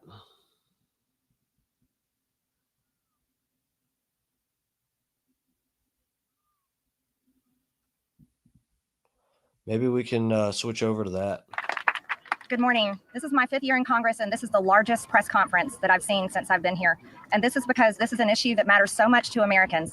This is an issue that doesn't have political boundaries. It's an issue that Republicans and Democrats should never fight about. As a matter of fact, it's such an important issue that it should bring us all together. It's grieved me to watch the arguments and debates take place among my colleagues and even the administration. I think this is something that was worth fighting for. You see, the women behind me are going to tell you stories that you've never heard before. These are unimaginable horrors that they've lived with for their entire lives since they were very, very young. But these are also similar stories that many children, teenagers, women, and even men are enduring nightmares right now as we speak. You see, these women have been fighting since the 1990s. I heard one woman tell us yesterday since 1996, and they have carried with them shame. But I want to tell you something. Here, let me switch over to, let's take a break from that shit show. Here, let's go to YouTube. So this is what pops up.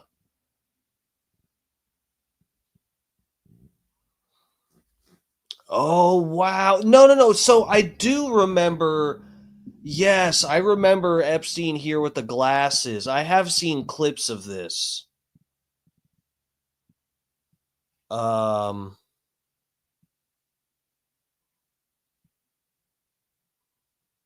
Secret Epstein deal revealed.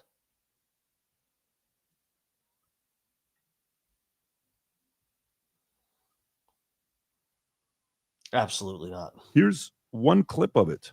Okay. And 20 Is that seconds of it. Epstein? Yeah. That's Epstein and Bannon. Watch It was this. the I'm devil surprised, Vinny, you haven't himself. seen it. Watch this. Future is for the way women think. The way women think. That's correct. Isn't that a sop because of all the depravity you've done against young women? And your new sop is that their women's thinking is the future. No, I've always believed that women would be, in fact, be able to take over. I'm a firm believer and supporter of Time's Up. Future is Okay, so here's a question, Scott. 15 to 16 hours footage of Epstein in 1819 that you got, and you've been sitting on it for 7 years, 6 years. Why do you think that's not been released? I don't know. Really, my guess is there are a lot of people who want it, and as you were alluding to earlier, a lot of people would pay to have it right now. I mean, pay a lot of money to see what he had to say. Not just in bites either, but the whole thing. I actually wonder if the Department of Justice has asked for it, at some juncture. I would be surprised if they haven't asked for it. Let's go back. Ow, I just bit my fucking tongue. Is this is some other guy talking about it?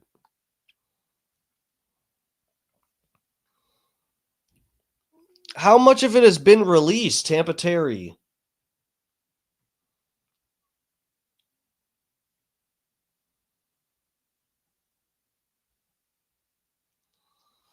Jeff Cron. Yeah, that's one of my favorite videos ever of Donald Trump, is with Rudy Giuliani and drag, and he slaps Donald Trump because he tried to grab his titties or something.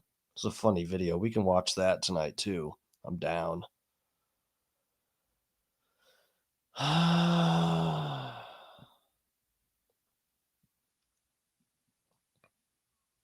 Richie, how long? Where's the full clip of what's been released? Where's that?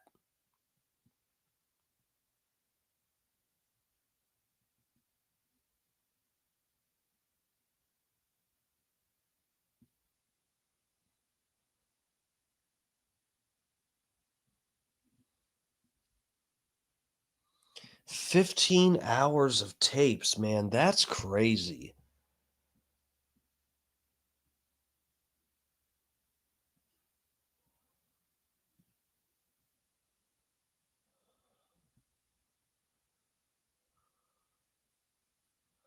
Glenn Greenwald.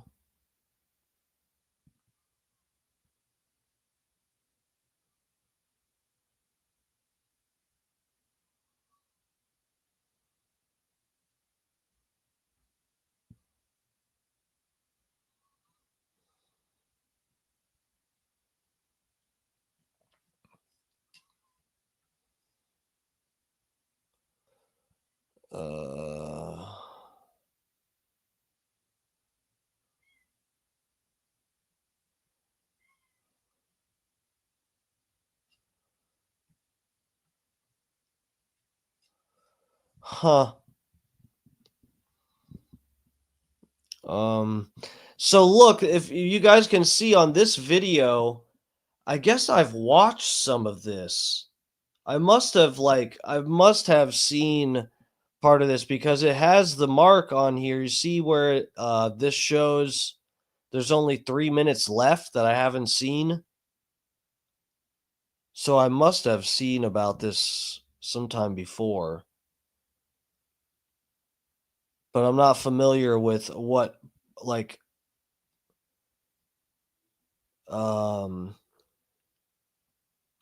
with what's been released. Is this just the same clip everyone's playing? Is for the way women think. The way women think. That's correct. Is that not a SOP because of Is this the only clip of all the depravity you've done against young women? And your new SOP is that their women's thinking is the future? No, I've always believed that women in fact be able to take over. I'm a firm believer and supporter of Time's Up. Federal prosecutors said yesterday video of Epstein's jail cell when he made his first suicide attempt no longer exists. By the time I was 16, I brought him up to 75 girls. You own an island, right? True. Thank you very much. Two islands, the islands of Dr. Moreau. Correct. You. Money never interested me. Money never interested you. No. Money to me is only numbers. How many houses do you have? I don't know. You don't know how many houses you have. The greatest threat that people put in solitary confinement is they try to kill themselves. Imagine that. You're only in a room for 24 hours. You still have to go crazy.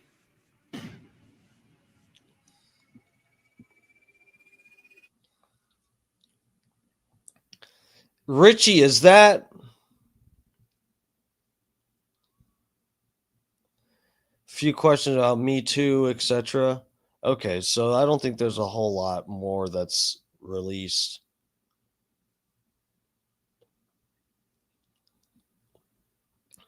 Here, let's look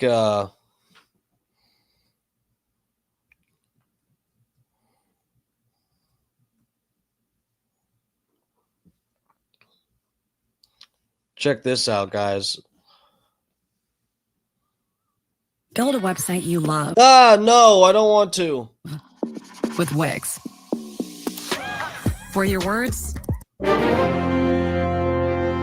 we must commit ourselves to unconditional victory against them. There's lots of buzz over Rudy Giuliani's impassioned speech at the Republican National Convention. There's no black America. There's no white America. There is just America. Now look what we've uncovered. It's Giuliani showing his softer side dressed in drag in a comedy skit with Donald Trump. You know, you're really beautiful. The spoof was filmed 16 years ago when Giuliani was mayor of New York for a charity dinner, so it was all in good fun. Oh, you dirty boy, you. Oh.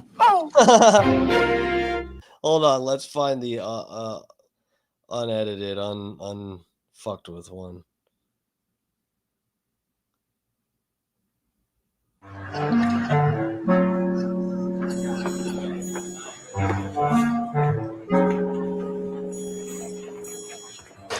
You know, you're really beautiful.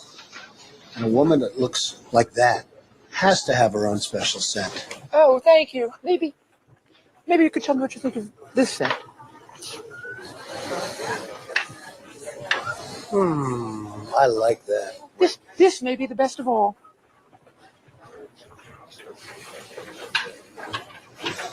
Oh, you dirty boy, you. Oh. Donald, I thought you were a gentleman. You can't say I didn't try. What the fuck? They did that for some charity thing. Could have been a lot funnier. I'll say that. The shame does not fall on these brave, courageous women. The shame falls on every single person that coldly turned a blind eye to their abuse. The shame falls on every single person that enabled it. The shame falls on every single person that took money to continue it. And the shame falls on the people in power over the past several decades that protected the monster, Jeffrey Epstein, and his cabal that continued a nightmare. Those people deserve the shame. And today we are coming forward and we are going to fight like hell. Is that, hold on, Richie April, is that really the word on the street? Or are you just making stuff up like you like to do, which I also enjoy? He says, Alex Stein's going to take Owen Schroyer's job, bro, because Owen was an ungrateful malcontent. For these women, because we have to fight like hell for those that are enduring sexual abuse and are living in a prison of shame. Anyone that is being abused, it is not your fault. You should live with no guilt or fear or shame. All of the fault belongs to the evil people that do these things to the innocent. This is the most important fight we can wage here in Congress, is fighting for innocent people that never receive justice. And the women behind me have never received justice. And do you want to know why? It's because Jeffrey Epstein somehow was able to walk among the most rich, powerful people, not only in America, but foreign countries. Yesterday, I heard countries like Saudi Arabia, Russia, and even Israel, and other countries. The truth needs to come out, and the government holds the truth. Grando, you got banned in Bubba's chat? What the fuck? Really? What did you say? You know, it's nothing against Bubba or his moderators, but you know, don't. That's one thing. Don't get the wrong impression. I will literally let anything fly in this chat, except you guys remember we've got a couple rules: no doxing and no being funnier than me in my chat. If you have a good joke, you message it to me. I say the joke. Those are the very few rules for my chat. You go to other channels, that's not the case. I didn't get banned. I just wanted street cred. You had me. The cases that are sealed hold the truth. Jeffrey Epstein's estate holds the truth. The FBI, the DOJ, and the CIA holds the truth. And the truth we are demanding come out on behalf of these women, but also as a strong message to every innocent child, teenager, woman, and man that is being held captive in abuse. This should never happen in America, and it should never be a political issue that divides us. And I want to thank Ro Khanna and Thomas Massie for doing something brave, crossing political boundaries for a very important fight. And I'm honored to join both of them. And I'm honored that Nancy Mace and Lauren Boebert signed the discharge petition along with myself. And I asked my Republican colleagues not to choose just one path for justice and transparency and accountability, but I asked my Republican colleagues to choose every path for justice and accountability and transparency. And with that, I'd like to bring back Congressman Ro Khanna to start this important press conference. Thank you very much. Thank you, Congresswoman Green, for your courage and for being here. And thank you again to Congressman Massey for co-leading it. I now would like to introduce two people who have been fighting this for decades. They haven't had their voice heard. The victims haven't been heard. They haven't just been on this in the last few months. They've been doing this in the wilderness for years. And they are really models of courage. Bradley Edwards and Brittany Henderson, who are the attorneys for the victims. Thank you for being here. Thank you, Ro and Thomas Massey. I really appreciate you putting forth this discharge petition. It's tough to understand that we have to be here because this doesn't seem like a partisan issue. This is an issue. Sex trafficking and sexual abuse transcends politics. We as Americans expect equal protection under the law, and there can be no doubt that Jeffrey Epstein received far greater protection than any of the victims that he abused for years. In 2008, Courtney Wild walked into my office because she was a part of a federal investigation into Jeffrey Epstein, where all she wanted was the government to talk to her. Little did she know the government had worked out a secret immunity deal for Jeffrey Epstein, and we had to file Jane Doe's versus United States of America to prove that Jeffrey Epstein worked out an illegal non-prosecution agreement with the government. That was 2008. It took us 10 years battling the government pro bono for the judge to ultimately determine that the victims' rights were violated.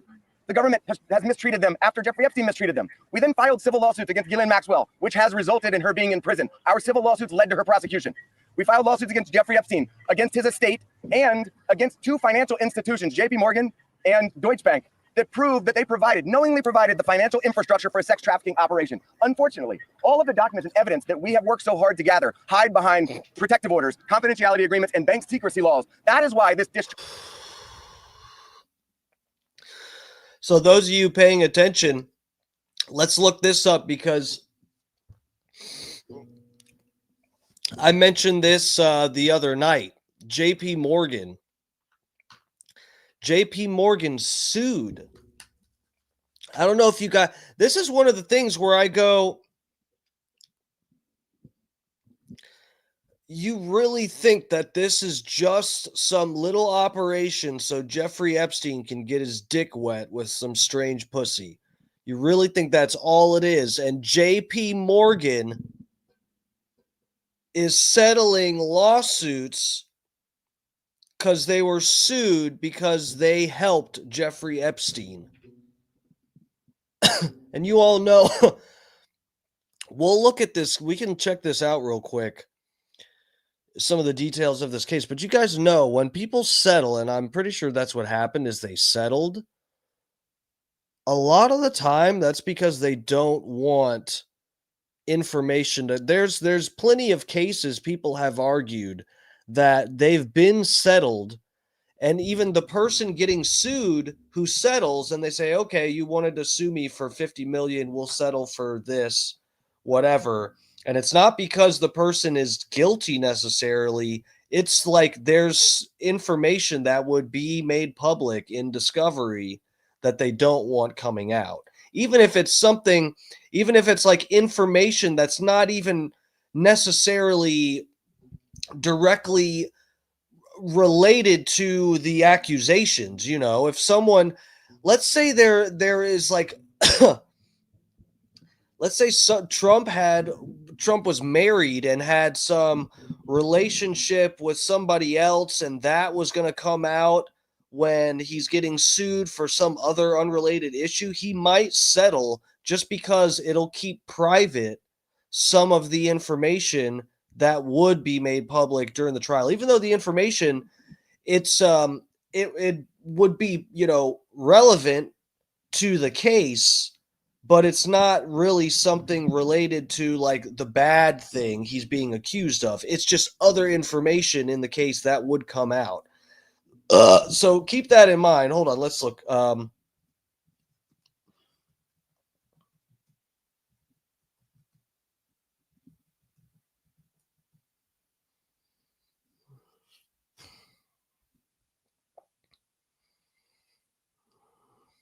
All right, hold on. Let me bring you guys over to this tab. I should have done that already.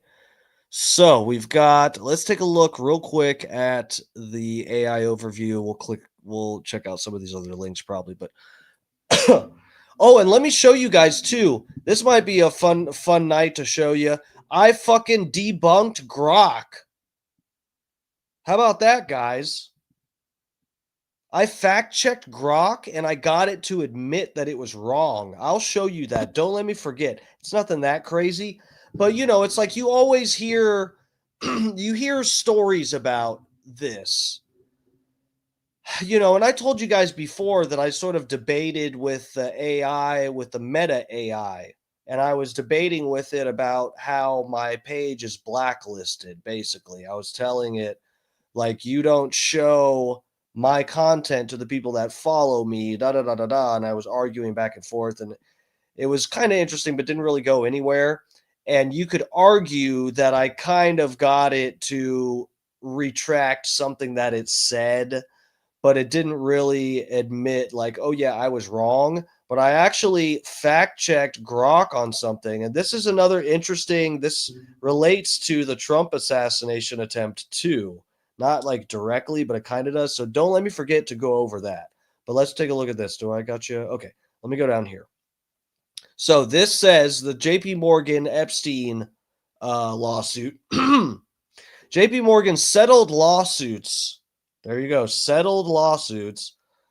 That means they stopped it from going to court and stopped a bunch of information from coming out with victims of Jeffrey Epstein's that word trafficking ring for $290 million, and with the U.S. Virgin Islands for $75 million. The lawsuits allege that the bank ignored repeated red flags and profited from keeping Epstein as a lucrative client, even after his 2008 conviction for soliciting a minor for prostitution. So also keep in mind, guys, this is JP Morgan, okay? Look at, this is the kind of thing that makes you think, okay? Keep this in mind when these banks shut down people's accounts like Gavin McInnes or fucking Nick Fuentes. Keep that in mind, okay? Because they like to pretend that they have some moral high ground, but we all know what they get mad about. They don't like if you talk about Israel. You'll get your bank shut down. All your money in your account will be drained if you're Nick Fuentes and you talk about Israel. But if you are a sex trafficker preying on little kids that want to be Victoria's Secret models, you're good to go. They will protect you. Okay? So let's just all keep that in mind when you hear these stories about people like Nick Fuentes and stuff getting their accounts shut down, and you go, oh, well, he must have been into some really crazy, he must have said some really bad stuff. He must be a bad guy if the banks shut his accounts down. No, that's not the case. They don't care if you fuck kids. So you don't need that. Just, you have to keep that in context when you're like judging fucking big banks and corporations like this. They'll get mad if you talk about Israel, but if you fuck little goys, it's not a problem.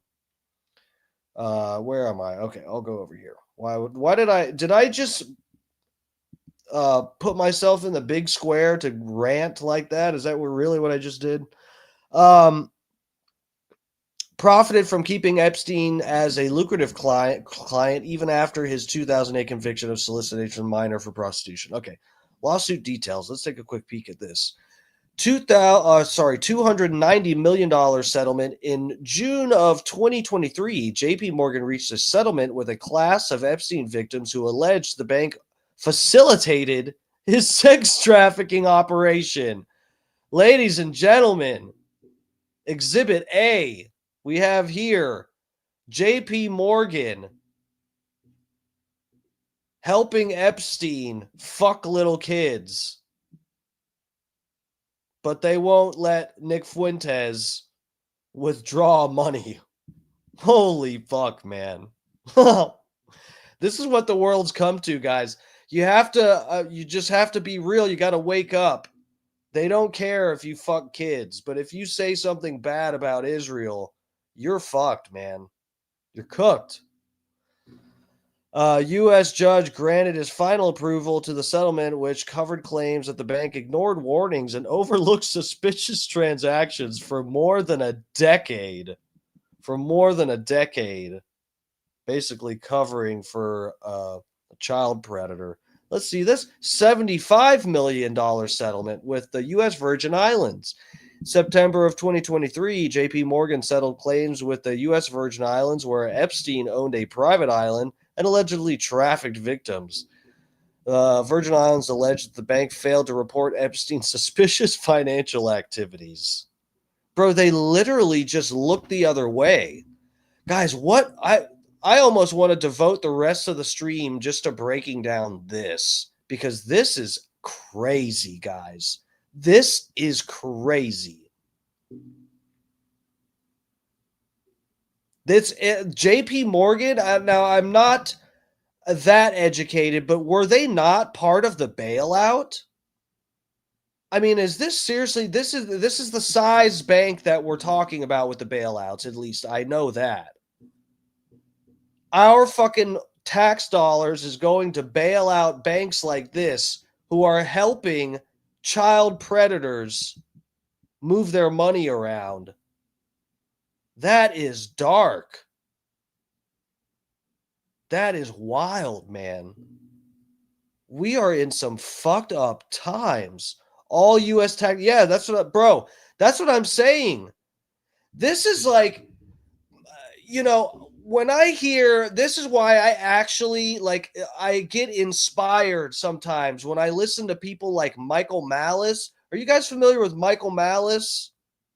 I'm not that, guys, I'm not the smartest crayon in the light bulb pack. utensils. But I've been like, when I hear Michael Malice talk about being an anarchist, I can't help but want to agree with everything he says. This is the kind of thing we're talking about when people say, how the fuck can the government come after me for anything when they're facilitating stuff like this? We are in such an ugly society. And these are the kind of banks that are getting fucking bailed out with our tax dollars. And you think people should not reject the idea of paying taxes when you're giving our money to people who are covering for child predators? This is real life, guys. This is our society. This is what we're living in right now. This is not, well, it could be a dream, but this is the reality we're stuck in right now, where JP Morgan, one of the biggest banks that you've ever heard of, settled lawsuits for several $100 million because they helped Jeffrey Epstein.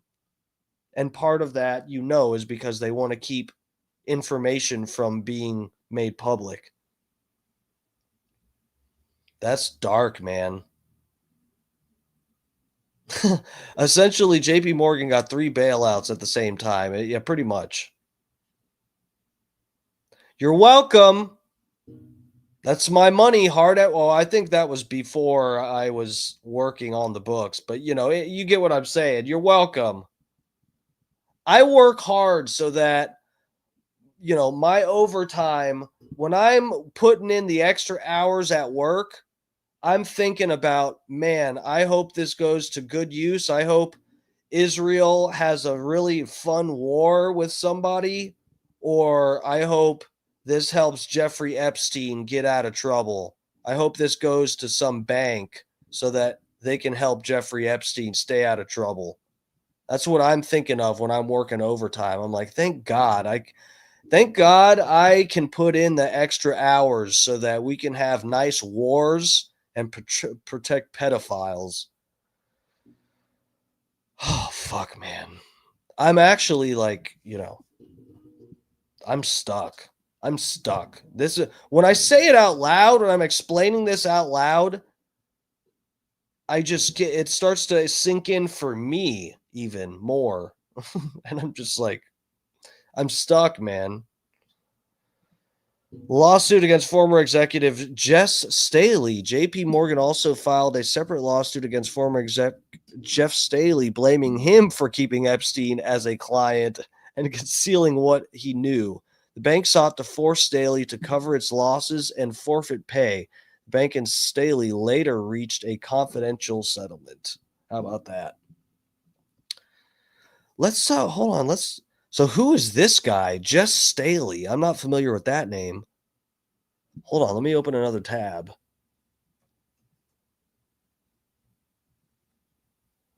Jess Staley, American banker.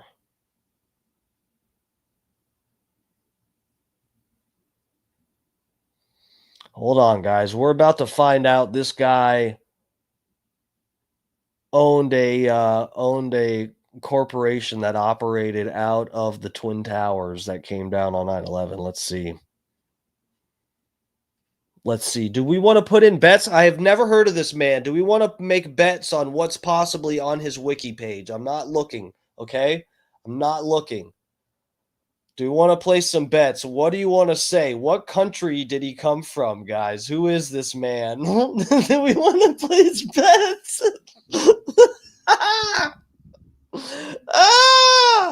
No. Do we want to place bets? Early life? What do we I can't see it right now. If you could see my screen, it's so tiny. I've got it on my display. I can't see. In fact, we'll remove it. I'm on the homepage, so I can't see it. What do we want to place bets on what's in his Indian cross-dresser? No, I doubt it. We'll see. I'm thinking dual citizen with Israel, and just like Trump's friend who always laughs when people ask about Epstein, he probably had a business in the Twin Towers that came down. Let's see. Let's just get into it. Let's find out. James Edward Jess Staley, born Who Gives a Fuck, is an American banker and former group chief executive of Barclays. He spent 34 years at JP Morgan Investment Bank, ultimately becoming CEO. In 2013, he moved out to, Blue Mountain Capital, and in December 2015 became CEO of Barclays. In November 2021, Staley resigned amid regulatory probe into whether he mischaracterized his relationship with a financier, human trafficker, and sex offender Jeffrey Epstein. Bruh.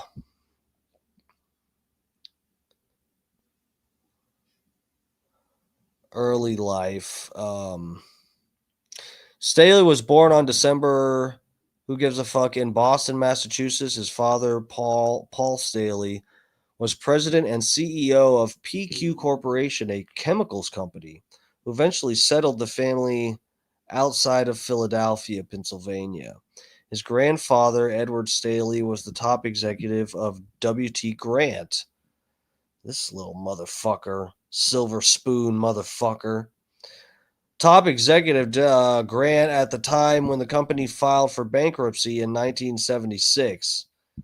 His brother was AIDS activist, maternal grandfather, president of Massachusetts Institute of Technology.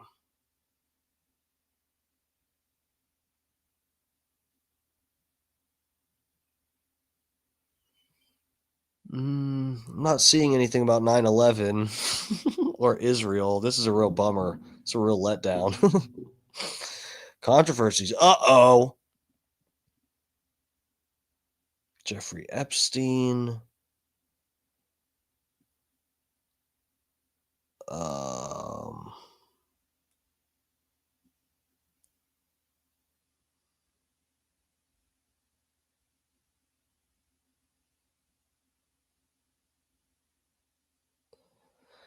Uh-oh, here we go, guys.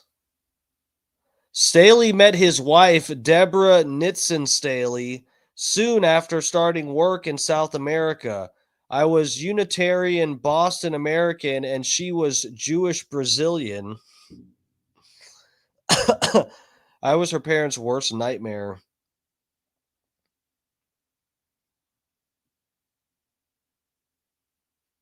Fun.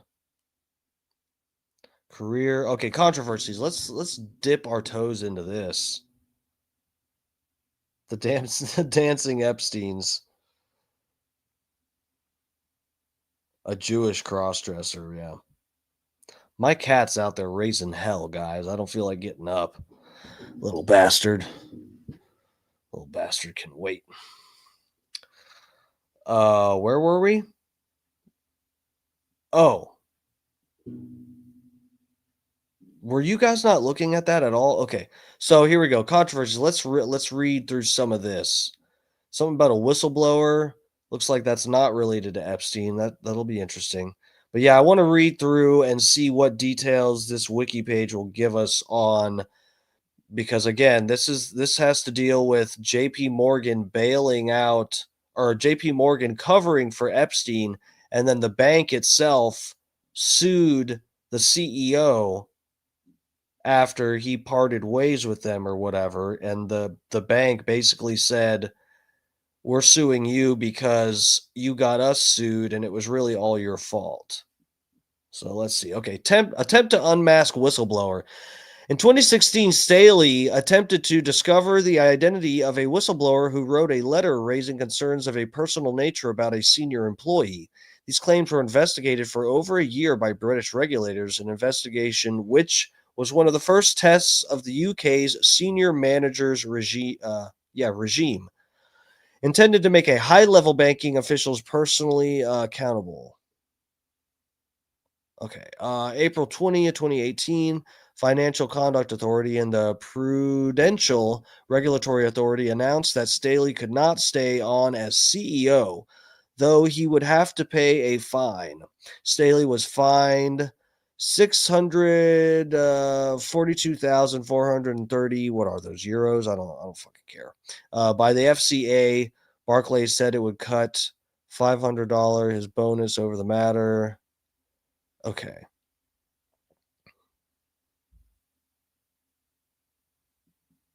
What the fuck? In May of 2017, email prankster James Linton began his spree with Staley pranked with an acrostic alluding to the whistleblower's affair. What the fuck?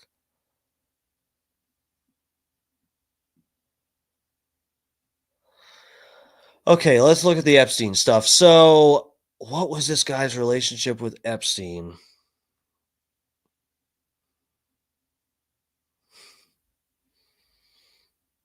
A Brazilian. I don't know what you call that, Scott. Brazilish. The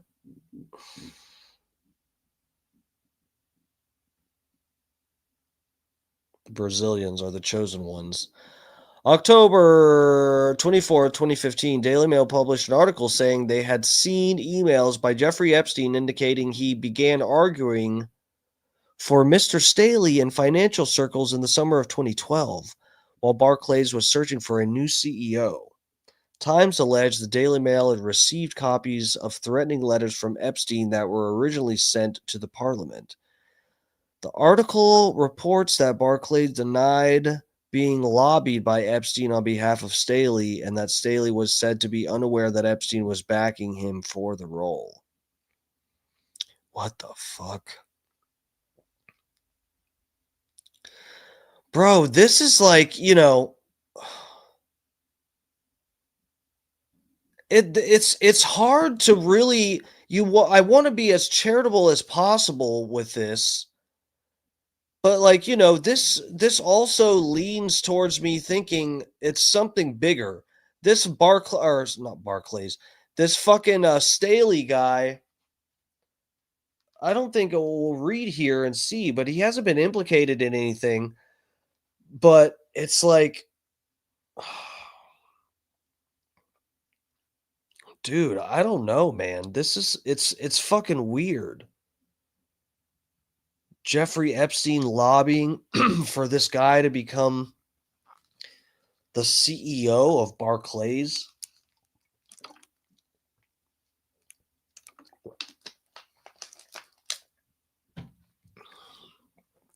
I mean, is that just what friends do, or is that what you do for somebody that's like part of your blackmail scheme? I don't fucking know. Said to be unaware of. Okay, in February 2020, FCA announced an investigation into whether Staley was fit and proper to lead Barclays due to concerns about his previous disclosures of his relationship with Jeffrey Epstein. Staley told Bloomberg TV that the investigation is actually focused on transparency and whether I was transparent and open with the bank and with the board with respect to my relationship with Jeffrey Epstein. Staley told colleagues that he expected to leave Barclays by the end of 2021. On November 1st, 2021, Staley announced his departure from Barclays as a result of his association with Epstein. It was reported that Staley and Epstein exchanged 1,200 emails over the course of 4 years. In this correspondence, Staley used a mystery phrase, Snow White, the meaning of which has not been established. Ew. The fuck could that mean? Hey, Epstein, I want you to find some young girls that I can put Snow White on their face. I want to unload some of this Snow White on some bitch's face. She's got to be under 18 or I can't come. On February 23 of 2022, Barclays froze 22 million euros. I still don't know if that's right. Worth of bonuses for Staley pending investigation into his links with Epstein by the FCA and the PRA. In January of 23, it was reported that Staley was named in a lawsuit against JP Morgan, which alleges that JP Morgan had enabled Epstein's behavior. The suit alleges Staley knew Epstein was trafficking women and that he personally witnessed Epstein abusing an underage girl. Oh my God. Guys, this is what I'm talking about. How can we expect to like really get the truth on any of this? There's like the people that run the banks are literally either best friends for life with Epstein or they're blackmailed so badly that they have to appear friends with Epstein. Either way, we are so cooked.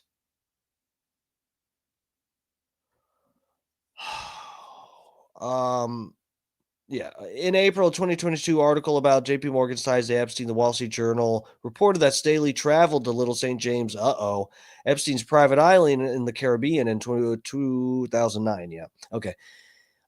In May of 2023, in legal papers, Staley claimed that JP Morgan chief executive Jamie Dimon and he had discussed business with Epstein, despite the fact that Dimon denied under oath ever having involvement with Epstein as a client.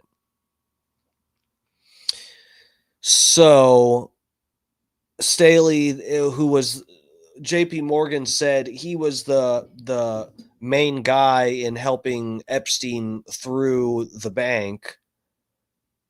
And I guess Staley is dragging this other guy down with him, James Dimon, an American businessman who has been chairman and chief executive officer of JP Morgan since 2006. How about that?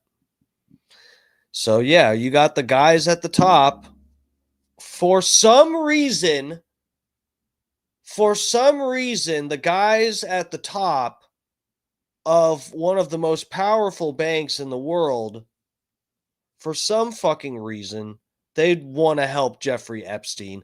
Guys, I don't know. Maybe Epstein was honestly so like fun and cool that you can't resist wanting to help the guy out and be good friends with him. Is that what we're going with? Or are we going with oopsie-daisies, all the fucking top CEOs of banks like to fuck kids, and Jeffrey Epstein got videos of it? What are we going with, guys? What's more realistic? Jeffrey Epstein is just so fun and cool to hang out with that the CEOs and top people at the biggest banks in the world just like him a lot. Is that it? Or are they on camera banging little kids and preying on children, so they have to help Epstein do it too? I don't know, guys. I don't know. Maybe this is all a hoax, you know? Looks like a hoax. Check this out, guys. The top people at the biggest banks in the world are helping Jeffrey Epstein bang kids, but it's a Democrat hoax.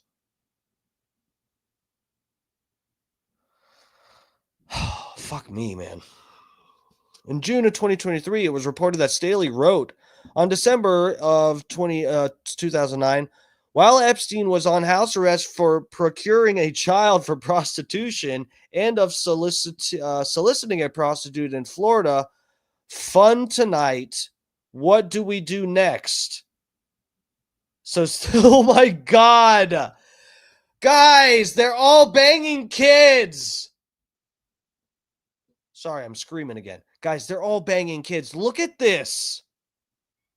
Let's read this again, just so we're not confused about what I'm laying down here. It was reported that Staley wrote, and they're giving context here.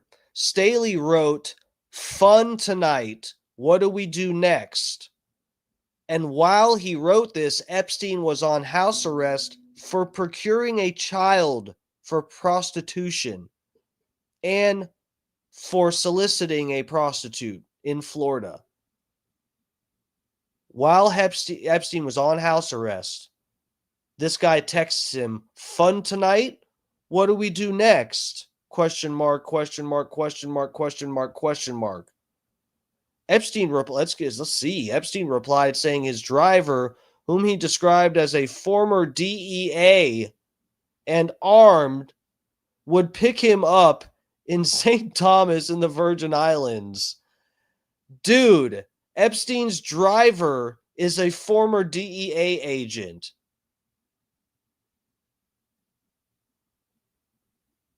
Guys, what is like, we really are letting pedophiles run the world.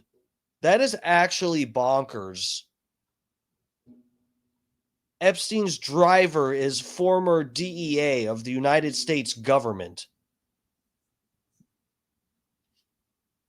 Epstein continued, helicopter also available for a tour around. Remember, I own the two big marinas, Yacht Haven Grand in St. Thomas and the marina at Red Hook. You can use my ATVs, jet ski, gym, etc. Later that month, Staley wrote to Epstein, arrived at your harbor. Someday we have to do this together. Keep in mind, this is a man exchanging texts with a child predator who is on the books, in trouble, on house arrest for being a child predator. And he's texting him, hey, brother, can I borrow your jet ski?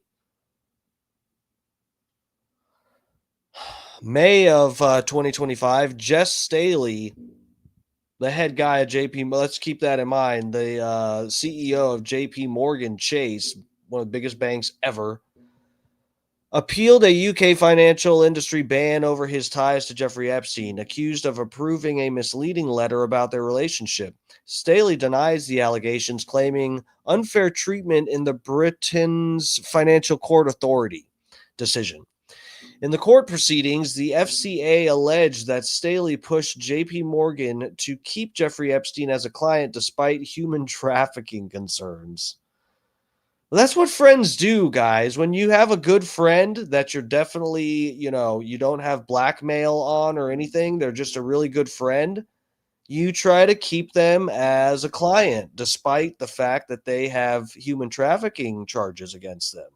Sorry, the media and all of the citizens of the United States whose tax dollars are going to bail out these banks. I'm sorry you guys don't understand what real friends are like, but this is what real friends do. Okay? This is unconditional friendship right here.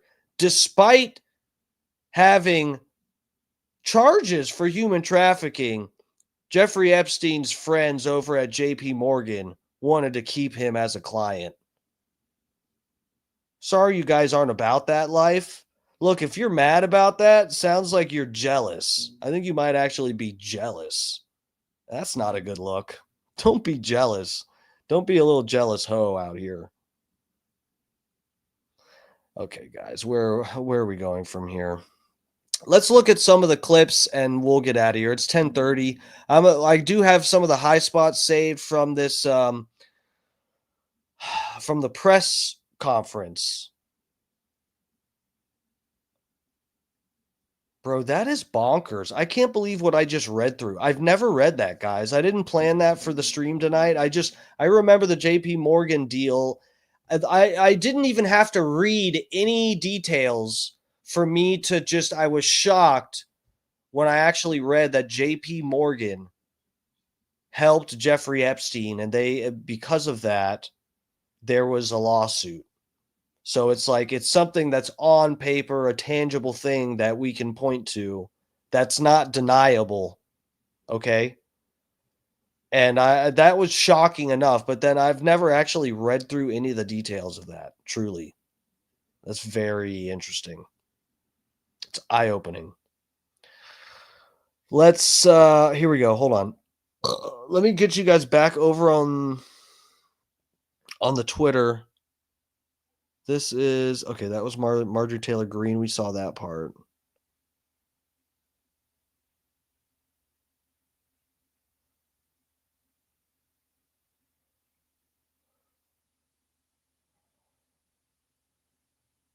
Okay, let's look at these two. Here, let me get you guys. You're not with me. Here you go. President Trump back. Okay, so let's look at the caption first. This is Epstein victim's lawyer has dropped a bombshell claiming President Trump has been secretly helping to take down Jeffrey Epstein since 2009. So this, I don't know who the fuck, Shadow of Ezra. I have seen this name on Twitter. This is like a big page, I guess. I don't know who the fuck this person's been out of the loop or what, because we knew this about, if you know anything about the fucking debate over Trump's involvement with Epstein, you know about this lawyer and a prosecutor credit Donald Trump for helping with the investigations and stuff. So this is old news, but they're saying that he dropped a bombshell. He says Trump supplied investigators with critical information that advanced their case. We know that. He adds Trump was never a suspect and now wants him to release everything. All right, let's see. Thank you all for being here.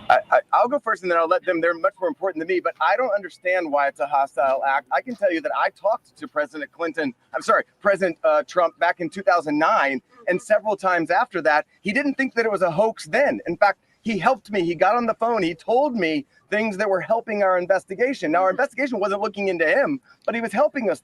Bro, this is what I'm saying. Why is Trump saying that it's a hoax when he helped, supposedly? This is why it's like, this either looks really scary in terms of Trump's possible, involvement, implications in terms of really bad actions against kids. This is why it looks bad that way, or either it's like Trump is covering up something that implicates him, or he's covering up something, that hurts his credibility, and or this is something they're covering up something because they have blackmail in there that is actually, it gives Trump leverage to not release all this, because once you release it, all the blackmail and leverage you have on other politicians and other powerful people who may be implicated in there, all of that leverage goes away once you release the Epstein file. So I'm just keeping in context here. I've said this a bunch of times when talking about this, but I want everybody to know while I'm saying this, we've got somewhere in between there lies the truth. Either it's something that looks bad for Trump personally, or something he's invested in, or it's something like, they're protecting blackmail, leverage, power that they have by keeping these files, some of these names, secret, because then they can tell those people what to do and threaten to release their name if they don't do it. So we're somewhere in between there. But this is the thing where it just looks bad, because we all know Trump knows that this is not a hoax. That's the thing. We can speculate all we want, and this is kind of Trump's fault. He's left us we're forced to speculate on this because we know that this is not a hoax. We know he knows this is not a hoax because he was involved in helping bust Jeffrey Epstein. He didn't treat this as a hoax. So at this point in time, I would hope that he would revert back to what he was saying to get elected, which is, I want transparency. This about face that occurred, none of us understand it. In fact, I don't understand how this is an issue that's even up for debate. How do you not stand behind these women after you've heard their stories and know that hundreds of them were abused, and it was only because files are being kept in secrecy? The world should know who he is, who protected him, and the other. Thank you all for being here. I'll go first and then I'll let them. They're much more important than me, but I don't understand. Okay. Well, yeah, that's all we got. That's all we got for that. Hold on, guys. I got things moving around. Let me put this down. I got to be careful because there's all kinds of stuff on Twitter. Got tits and ass. We got all kinds of stuff. Let's see. Where's this other thing I saved? The Clinton clip. Okay. California. Let me get you guys back here. Okay. Yeah, a young woman with high aspirations of becoming an actress, I was already beginning to make a name for myself in the industry. A person I trusted, someone I thought was a friend, invited me to meet a powerful woman who could help advance my career. That woman happened to be Ghislaine Maxwell. I was asked to give her a massage, though I had almost no experience. And when I did, she praised me and promised introductions to someone enormously powerful. Richie April, Dark Match Steve, speaking of tits and ass, bro, were there any chicks in wrestling you thought were hot? What was her name with the curly hair? Aunt May. She was kind of sexy for her age. Truth is Unbreakable said blackmail list on these people are easier to control. Mr. T is on that list.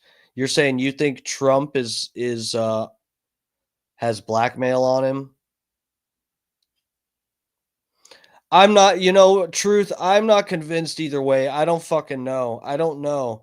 I'm holding out hope that maybe there's just a chance that Trump and whoever is trying to keep some of this quiet for good reasons and not because they're protecting a certain country in the Middle East that I've already mentioned tonight or his own personal skeletons. Someone who could change the course of my life, and that man was Jeffrey Epstein. At first, I was an excited young woman on top of the world. Epstein flew me to his private island. He listened to my dreams, promised to help, but his promises came with a catch. The abuse began. He told me to keep it secret. He manipulated me with quid pro quo I did not consent to, but I felt I had no one to turn to. He was too powerful. I was just one of the many young women trapped in his orbit. I was even taken on a trip to Africa with former President Bill Clinton and other notable figures. In those moments, I realized how powerless I was. If I spoke out, who would believe me? Who would protect me? Epstein himself was the most powerful leader of our country. Epstein surrounded himself, with the most powerful leaders of our country. Bro, that is scary. Just imagine. I mean, I don't know the details of this woman's, events, the things that happened to her. But just imagine, I'm sure from the way she's describing this, it sounds like she was victimized and taken around places, and then she saw Epstein with Bill Clinton, and just think what the fuck goes through your head when you're the victim of somebody's violent / sexual crimes. You're the victim of somebody doing some terrible, terrible shit to you, and then you see them hanging out with Bill Clinton. That's probably a really bad feeling. And the world. He abused not only me, but countless others, and everyone seemed to look away. The truth is, Epstein had a free pass. He bragged about his powerful friends, including our current president, Donald Trump. It was his biggest brag, actually. Uh-oh. And while what I endured will haunt me forever, I live every day with PTSD. I live as a mother trying to raise my child while distrusting a world that has betrayed me. This kind of trauma never leaves you. It breaks families apart. It shapes the way we see everyone around us. Lit.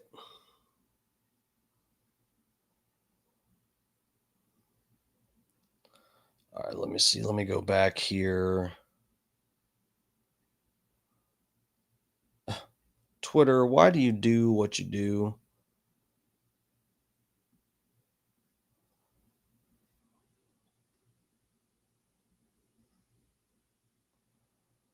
All right, yeah, that's it. That was the last thing I said. We already saw the other things that I have saved were part of what we saw already in the full video. Oh, Holyoke Joe's taking a blue chew. I might join you, buddy. That sounds fun. Okay, guys. So, I heard too, guys, that Shine Company, they took what's his name? I think that was an AI generated thing. Rainey, the Oklahoma realtor who is up in my chat often, she pointed out, we talked about what's it called? Luigi Mangione and that other, the CEO, the Polish CEO. I almost forgot to show you guys the Twitter thing. Don't let me forget. But yeah, so the Polish CEO and Luigi Mangione, we were talking about that the other night, and then Rainey brought up that on TMZ it showed that company Shine, who I guess sells like cheap clothing or something, they had some shirt that they were selling on their website, and one of the models, well, the only model for this shirt, it was Luigi Mangione. It was his face on this model. And I saw the thing that it got removed, and they said it was the model picture and stuff was provided by some third party. I think it sounds like it was probably AI generated because they took it down. Like, you know, if it was just some model that, fortunately or unfortunately, depending on who you ask, I would say fortunately, looks like Luigi Mangione's sexy ass. If it was just some model, I don't think they would take the picture down. And what, you know, why would they? That's the only reason to take it down is because you're using AI to create the likeness of a murderer and just happen to sell out of your shirts because you did so. I don't think there's any other reason to do that. If it was just a model that looked like him, they'd be like, fuck it. But yeah, that was funny. They took it down. Here, let me go to, let me show you guys my my thing with Grok. So guys, this is interesting to me because where is it? Oh, don't tell me it got deleted or something.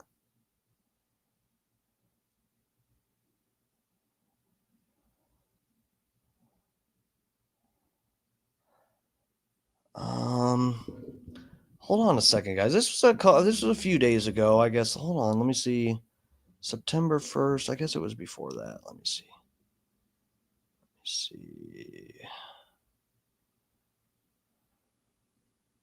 Oh, here we go. Here we go. Here we go.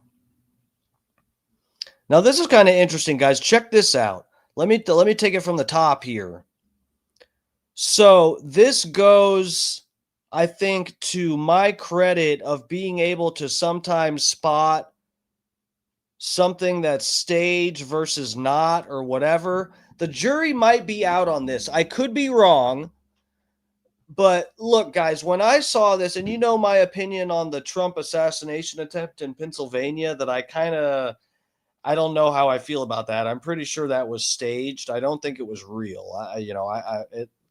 I hate to say that. I know I sound crazy, and that's okay, but you know, whatever. That's how I feel about it. The fucking Pennsylvania assassination attempt on Trump, it just, to me, looks staged.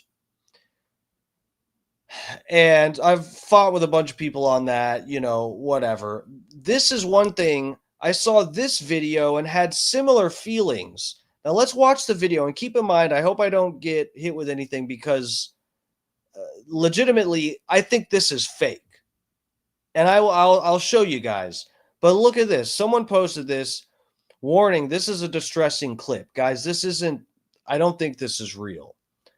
But and I follow this person on Twitter. Sometimes they have legit stuff, whatever. This isn't just like a shitty account. But anyway, it says, based on current trajectory, race realism will replace racism one day.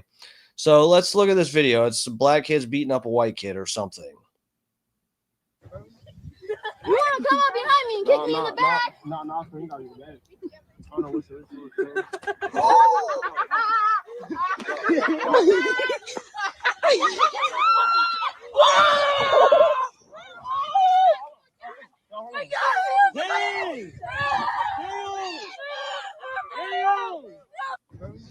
So that's the video there, guys. I could be wrong on this. Maybe it's not staged. I'm saying maybe there's a possibility, but let's break it down. Let's play it from the top. This video to me just seems a little bit weird. It seems a little bit like the way this kid's like interacting. This seems like almost like he's reading lines, but let's take it from the top here. You want to come up behind me and kick me in the back? No, you got your back. I don't know what's He just goes, you want to come up behind me and kick me in the back?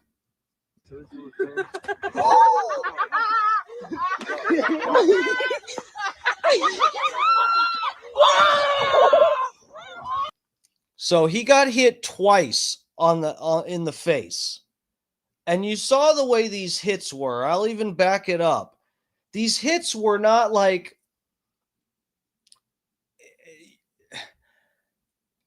the hits didn't seem like the same kind of hits. A good reference is Raja Jackson punching that fucking wrestler in the face. He punched that guy in the face like 20 times, maybe more. He just did not stop until someone pulled him off. Full on punches. And that guy's face was not like really bloody at all. I heard he like fucked up some of his teeth or something. But dude, this guy, the way he gets hit, supposedly, look, the hits aren't like something like his head's right up against the ground and someone's fucking driving their elbow down into it. This is just like he got double tapped on his face. You see the way that hit was? He came from behind and struck like that. It's like even less momentum going towards the kid's face. That's 2 hits on the face, supposedly. I'm going somewhere with this, guys, so believe me, just stick with me here, okay? I'm going somewhere. Two punches on the face that were not that crazy. And those little baby punches that he was getting in his side there that looked like they wouldn't even hurt a baby, an actual infant.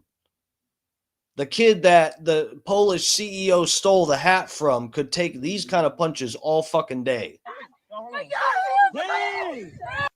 And then he's got his face is absolutely covered in quotation marks, blood.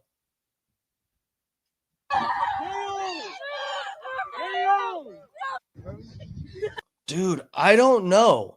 I'm not like 100% on this, but part of me is the first time I saw this and up until now, I'm just suspicious about how the kid is standing here with his hands in his pockets and then he gets tapped on the forehead 2 times and he's got his hand on his face, and then when he turns, his face is completely covered in blood from those 2 little punches and being on the ground 2 seconds, and his face is completely covered in blood. I just don't buy it unless I see a police report or something from this. Maybe there is one. I haven't seen it, and we'll get to that, guys. Grok tried to tell somebody what police report this was for, and I had to step in. So let's just look at it one more time, then I'll get to the Grok stuff, okay? You want to come up behind me and kick me in the back? No. This looks a little bit like dramatic.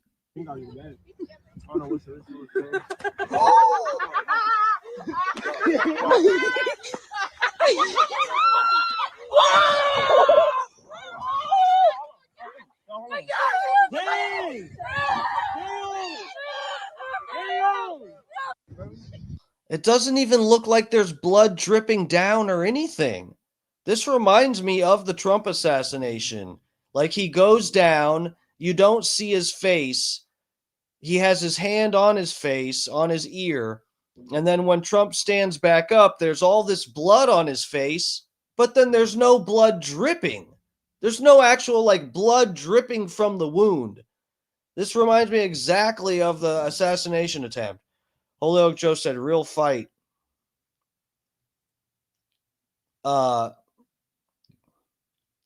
SMID, have you ever fought as a child? Looks like his head opened up from hitting the ground. Dude, I don't know. Hold on, we'll go here to the hit when he goes to the ground. Dude, this really doesn't look like... I don't know, man. I really don't know. I don't think this is real.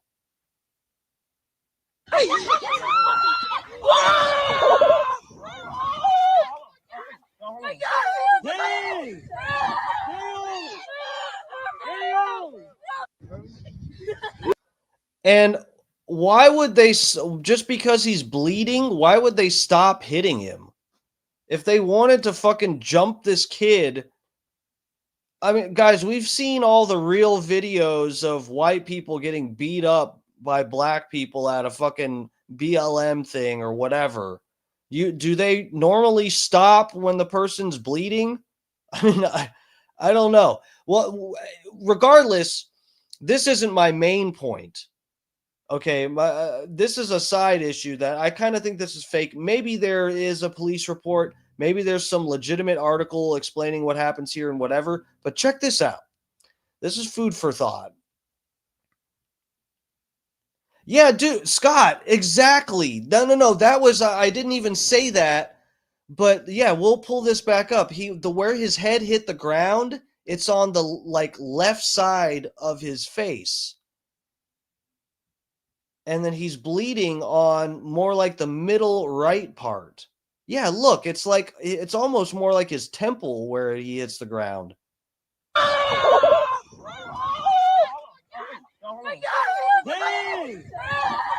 Dude, I think this is fake. But look at this, guys. So look, if this was real and this was and why would people even be asking Grok? Why is this so hard to verify? Hold on. Where was it? Okay. Let me show you. I got you guys on the big deal here so you can see what's going on. So this person posted this. I've seen this clip a few more times, but I've never commented or fought with anybody about what's happening or whatever. I just see this. I've seen it a bunch of times. This page posted it, and I was like, let me see what other people say about this. So look at this. It goes, there's different people commenting. Everybody is, in my opinion, sort of falling for the trap here. This was I have no idea why this video was filmed. Maybe it was for some school project. Guys, who the fuck knows? Who knows why this was filmed and uploaded? We have no idea. But there, all these people in the replies are falling for the bait. They're just going, oh yeah, these fucking black people, da da da da da, black fatigue, da da da da da da. You look at them, they're animals, all this shit that people are saying. And look, guys, there's enough clips out there to be able to make those comments on, okay? You just got to find the real ones. Let me show you full screen. So this person asked, Grok, where did this occur and who are the perpetrators? Let's name these people. Come on, social media, do what you do best. Let's out these people, find out who these black kids are and ruin their lives. Grok replies here. This video, let's see the whole thing. This video depicts an incident at Kenwood Elementary School playground in Springfield, Ohio on February 10th. So I'm reading this. I see this person put this there. When I saw this, it was on my phone. And I saw a bunch of other replies. Like I told you, there's all kinds of people saying shit about black people and whatever. And I'm just like, okay, but I don't think this is real. Someone asked Grok where it occurred, and I'm like, oh, well, maybe I'll finally get some answers. Maybe Grok, this is what I'm just telling you guys what I'm thinking. I came to look at the replies because I'm like, maybe someone else notices that this looks a little bit staged. Something's off with this video. I want to see who else thinks so. Literally no one else said that. I'm by myself here on an island. I'm on not Epstein Island. It's a different island, but I'm on Fake Blood Island. Okay. With the Trump assassination and this video. And because I see this person ask Grok, I'm like, okay, well, maybe I'm wrong here. Grok is saying, I'm reading this and I'm like, shit, maybe I'm completely wrong about this. Grok knows where this video came from. It says videos from an incident at Kenwood Elementary, February of 2023. A group of 5 black students assaulted 2 white students, forcing them to say Black Lives Matter. The perpetrators, all minors, were charged with assault and disorderly conduct. Their names weren't released publicly because they're minors. So I look this case up. I looked this up. Okay. And this is what I found. And this is my reply to Grok. I said, Grok is wrong. I think this video is staged. Here's the playground from the news report on the incident Grok attributes to this video. The report says nothing about the incident being filmed on a cell phone. Video does not match description of events or playground equipment. So check this out, guys. This is a staged, in my opinion, what we're dealing with here. I'll blow it back up so you can see the picture that I added. What we're dealing with here is a staged video, and it actually tricked AI, and the fucking Grok AI is telling people it's this other incident. And this is a fake video. Let me show you. Look at this. This is the article. So I went and found the news article talking about this incident. When you read through it, it says, just like this says, it's 2 white kids that got assaulted and they were forced to say Black Lives Matter. Did anyone see that in this video? Did I miss something? No, that's not what this video is. No one said Black Lives Matter in this video. Also, in this article, it says the incident was filmed on security footage. It says nothing about a cell phone video as evidence. It lists in this article the evidence is security footage. Okay? And then look at the playground.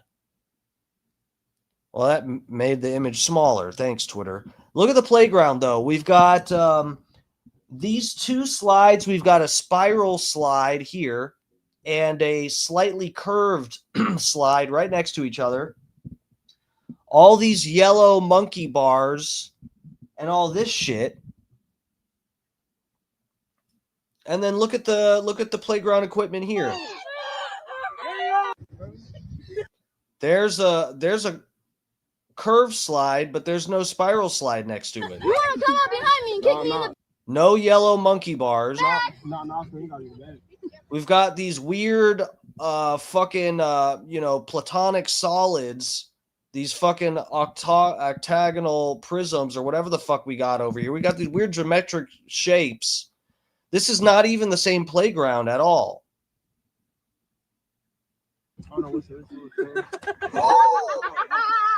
All this other shit isn't in the picture.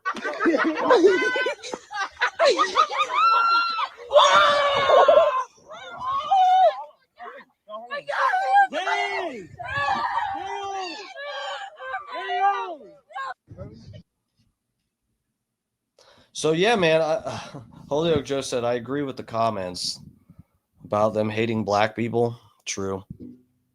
Based. So yeah, man, I don't know. Again, this doesn't prove that I'm right about this being fake, but this proves that at least Grok also has no fucking clue where this came from. And look at Grok, it agreed with me. Look at this. Grok replied. I didn't even try to get Grok to reply. I was just replying to the thread of them talking about this. But here's the reply. It said, thanks for pointing this out. Upon reviewing the video, news reports, and playground images, the features, blue rubber surfaces, green slide, don't match Kenwood Elementary setup. Grass paved with yellow-blue equipment near building. The official footage is blurred surveillance, not cell phone. This video may be from a different incident. My prior info was likely incorrect. So yeah, it's funny. Like Grok, here it's saying, oh, well, yeah, I reviewed the video and news reports, da-da-da-da-da. Motherfucker, how could you not do that beforehand? How did you, like, I don't know, did it actually review this? Because I didn't tell it about the yellow-blue equipment near building. I told it that the description, hold on, yeah. Playground equipment is different. I told it that. I guess it did go review it, but why does it take, this is the thing, like, Grok is impressive with some shit, but do you see how simple it is to be a flesh and blood human being, and I can just use my fleshy eyeballs and go look at this myself, and people are actually relying on artificial intelligence to give them the truth. That is scary. Upon reviewing, someone asked Grok, what's this incident? And Grok just went to find a random story about black kids beating up white kids and told him that was it. That's literally what Grok did. That's what we're dealing with, guys. All right. It's 11. Jesus Christ, it's 11:05. Yeah, I got to get the fook out of here. Lovers, friends, this has been Dark Times with Dark Matt Steve. We got a fun few days left of the week ahead of us. Thursday, Friday, right? Tomorrow's Thursday? Yeah. So, tomorrow we're going to have a fun stream. We're going to do some fun shit. There's some badge cams and dash cams and stuff. I don't know if I'm going to do that tomorrow because there's some other topics I wanted to get to this week. So we'll see. We'll do something fun tomorrow. And then Friday, I have my email. I've got tickets to go to the premiere. So yeah, I'm excited. We're going to go live and stream the whole documentary. No, I'm kidding. I'm kidding, goddammit. We're going to go live from the theater. I'm not telling you which theater it is. I might not even tell you which one it is while I'm there. I don't know how secret they want to keep this. I'll ask somebody. But anyway, we're going to go live before. I'll probably try to stream some of the red carpet stuff. Adam Wiley should be with me. We're going to be edging each other the whole night, flirting, giggling back and forth. And yeah, I'll be streaming the red carpet deal. And then after the documentary, because I'm not streaming the whole documentary and stealing it for my channel, after, I think Bubba said they're doing a Q&A. We'll see if I can film that, if that's okay. Then I will do that. But bare minimum, if I can't do the Q&A deal, I'll at least do a review on my channel or something, maybe. If, I don't know, if it gets too late or something, maybe I'll wait till Monday to do a review. And even, we can talk about, I'm sure Bubba will have plenty to say on Monday, the following Monday. And we'll can play clips from Bubba's show and sort of go over the whole thing and whatever. We might do that. So we'll see what happens. If I can get the Q&A part on camera and it's interesting, whatever, we can do, the before and after stream. I'll do a review on Monday and wait to do that. So yeah, guys, I'm excited. I'm really fucking excited. Been waiting a long time to see the doc. We've been hearing about it a long time. So yeah, lovers, popcorn game. I hope they have popcorn there. Bubba was talking about they're going to have a bar. I hope it's like, I hope the theater is fully functioning. Like they got some fucking corn popped, because I don't go to the movies often. I need the corn. I never eat cheap meals hardly ever. I want some goddamn popcorn while I watch this movie. I don't want to have to sneak in a bag. All right, guys. Thank you all for the support, for real. Thank you guys for hitting the like button. I appreciate all the support. Fucking, I haven't mentioned it in a while, just to throw it out there. I'm like surviving. But yeah, I do have a PayPal and a Venmo. PayPal is Dark Match, DARKMATCH. That's my name on Venmo, and on that's PayPal. On Venmo, I'm Dark Match Steve, DARKMATCHSTEVE. If you want to throw a few dollars into my tight little thong, you can do that at those two places. And yeah, with that, I'll see you guys tomorrow morning. I'll be in the Bubba chat at some point, probably. And Scott, you said Stein is off the rest of the week. I guess tomorrow it's just you and me. I think our evening lineup for tomorrow is Scott Starbird around 6, and then I'll be on around 8 o'clock. I think Alex Stein isn't live for the rest of this week. So yeah. All right, lovers, I'll see you then. Thank you guys again. For real. I really appreciate all the support. The channel's been doing really good. Guys, for real, the channel's been doing fucking awesome. I know it's been a slow build. It's been a slow grind. I'm happy that the Fat Pig is probably back with us. I think we're good. We still need to talk, but whatever. The channel's doing really well. It used to be a struggle for me to break 100 some views once or twice a week.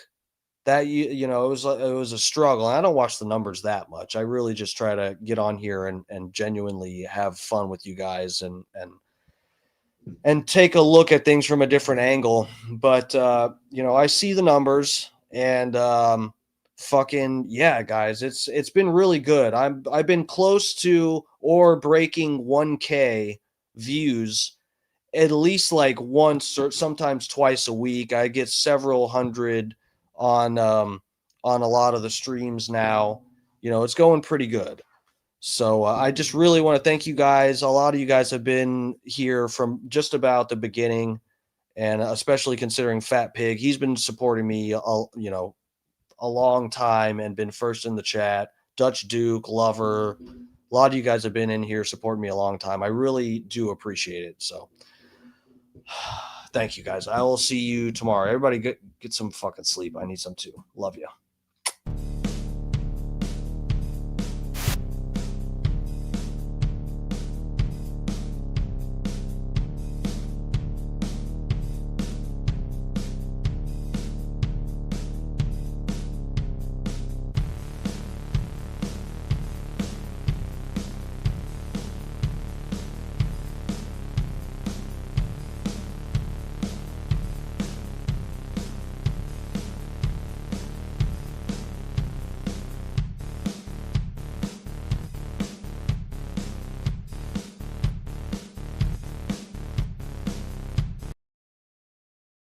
And thank Holyoke Joe too. Holyoke Joe, God bless you. Gotta love Holyoke Joe.